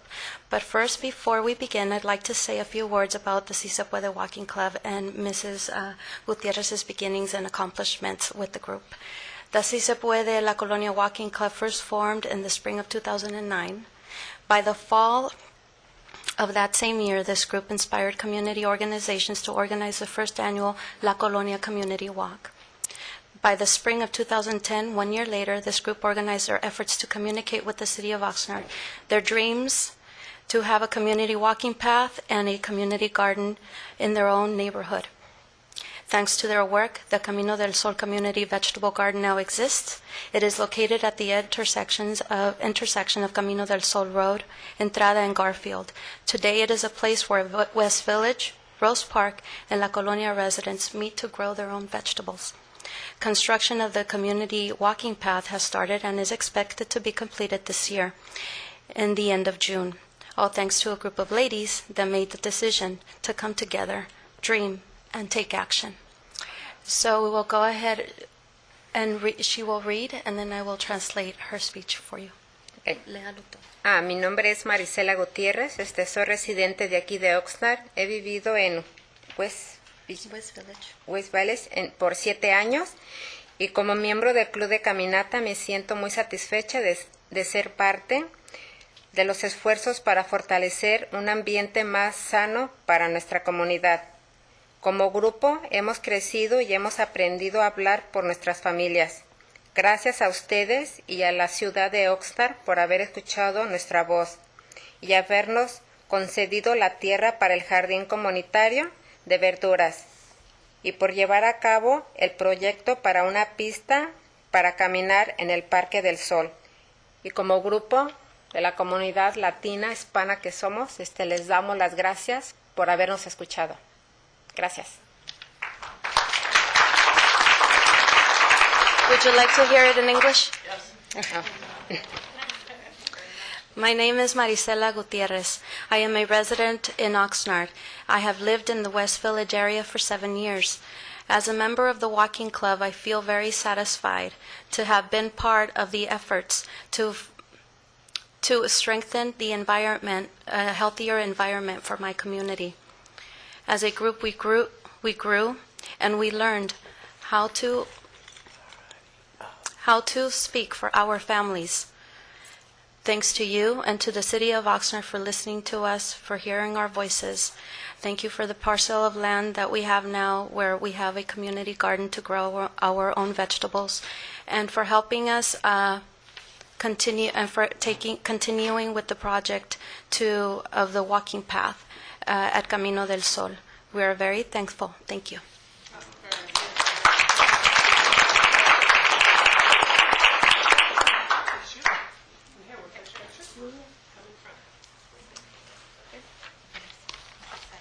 And I also need my team members. Yes, please. They were part of it.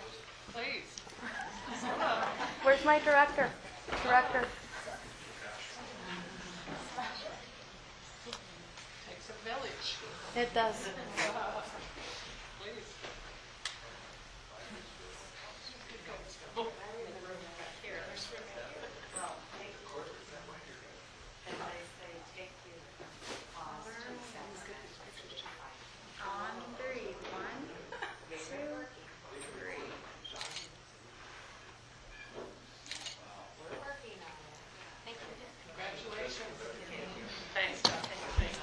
Thank you so much for your good work and the community garden. That's just a healthy living. It's so exciting. All right, then our next award is Healthy Living for 55 Plus. That's you.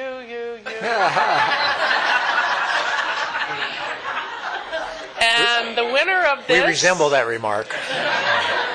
The winner of this is our Camarillo Healthcare District and Jane Rosansky. No, not Jane's not here. We've got the best replacement for Jane. And I'm looking for the right, I'm sorry. Please. Thank you, Supervisor Long. On behalf of Jane had a prior commitment, so she was unable to come at this time. So on behalf of Jane, the Camarillo Healthcare District is very happy to come and accept the award for the coalition. But I really would like you to see our coalition partners, because it is about those partnerships that we are receiving this award. And so our partners are Steve Lehman from SCAN. You want to come with us, Steve? Thank you. Sylvia Lopez Navarro from Ventura County Public Health. And in addition, we have the Ventura County Area Agency on Aging as a partner. Oh, I'm sorry. And Mary Jarvis from Kaiser Permanente. And in addition to our partners that were unable to join us today is the Ventura County Area Agency on Aging, St. John's Regional Medical Center, Pleasant Valley Hospital, Senior Concerns, Partners in Care Foundation. And because of the hard work of all of the individuals behind me and those that aren't able to join us today, we are pleased to accept this award. But truly, it is about the partnership that happened. And because of the grant funding from Kaiser Permanente, the coalition was able to hire a coordinator to help us all speak with one voice, coordinate our efforts, and really serve more people. And that's Lindsay Nybecker, who's with me today. So we were able to build collaboration and not competition. And on behalf of all of us today, we are very, very pleased to accept this award. Great, thank you.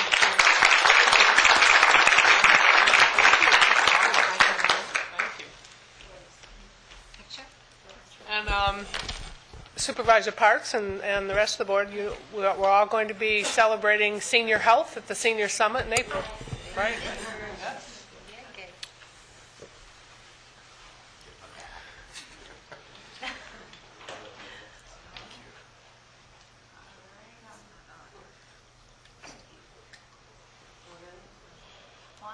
How bad?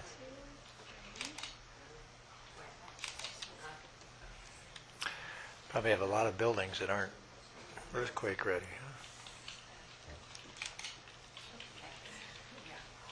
I can send you. Yeah, she'll send us. I can send you. Okay. Thank you. Thank you. All right, now I've got these all out of order.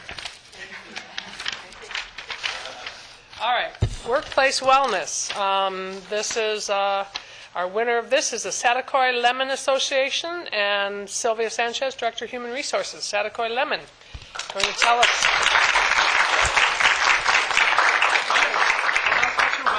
Thank you. Good morning, or good afternoon. I have Martha Hurtado here with me. On behalf of Satacoy Lemon Association, we would like to thank you for this award. We did see a need to provide some educational resources with regard to health and wellness, fitness and nutrition. The way that we looked at it was if we have healthy employees, they're less likely to miss work. And you tend to have a little higher productivity and happier employees. So we did have our first annual health fair, employee health fair. We had one at each of our facilities. We have 3 facilities, and the employees embraced it. We partnered with Sarah Rivera and her team, and they really assisted us in making it successful. We're looking at having these every 2 years, and we'll be having another one that will be coming up at the end of this year. So we did get a really positive reaction from the employees and want to continue doing this. And I would definitely encourage employers to reach out and to their employees in this way. Great. Thank you.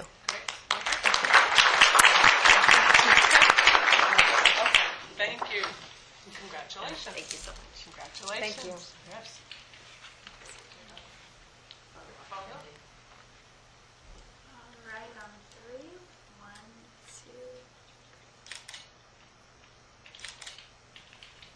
Thank you. Keep it up. Thank you. Thank you so much. All right, then we have under healthcare, the award recipient is the California Health and Longevity Institute, Paulette Lambert, Director of Nutrition. Is Paulette here? She could not be here. She could not be here. So Okay. I know on behalf of the California Health and Longevity Institute, she was on a vacation, just could not get back in time, but she did want to thank the board for the recognition and the award, and we'll certainly pass it on to her. Thank you. All right, and then our last award recipient under the category of Media Policy and Communication, we have Nordhoff High School, National Nutrition Program. Yay! And Becky Deckert, right? And the Director of the Health Science Academy. Good, Yes. tell us about this. On behalf of my students, I would like to thank the board for the recognition. This was in part for our sophomores last year, pairing with First Five on encouraging restaurants in the Ojai Valley to come up with healthier alternatives for the kids' meals, and then having a week where if a child selected a healthier meal and their parent bought a meal as well, that they would get that for free. And we also have students doing nutrition lessons with the elementary students in the district. The favorite is the Sugar Lab, where they actually pour the sugar into a glass and show them how much is in a soda or a candy bar. That's great. So thank you. Great. The whole that whole health academy at Nordhoff High School has been just a great improvement there, and Thank you. We enjoy it. really appreciate you taking the time to come down here, and but mostly just after teaching there for all those years, just being able to touch those young people in the Ojai Valley and get them started on the right path in terms of healthy lifestyle. So thank you very much. Great to see you here.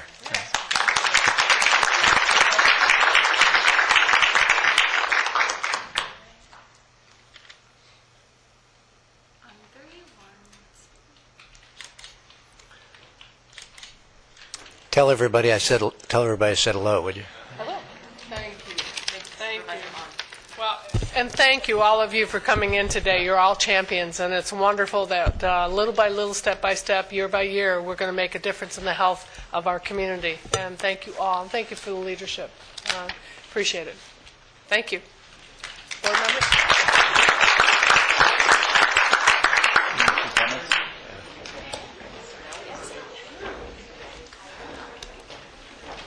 All right, we have our course. Oh, receive and file that? Second. Waiting for Kathy to say.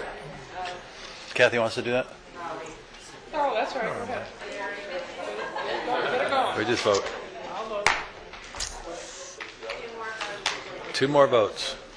2 more. Okay, we'll go to our correspondence file when it comes up.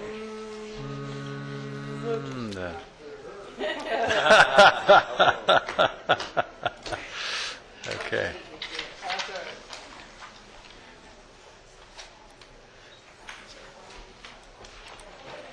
All right, then we'll go into one more vote. We'll go into closed session. Do we expect any announcements out of closed session? We do not expect any announcements. Okay, great. Then we will adjourn from closed session. Thank you.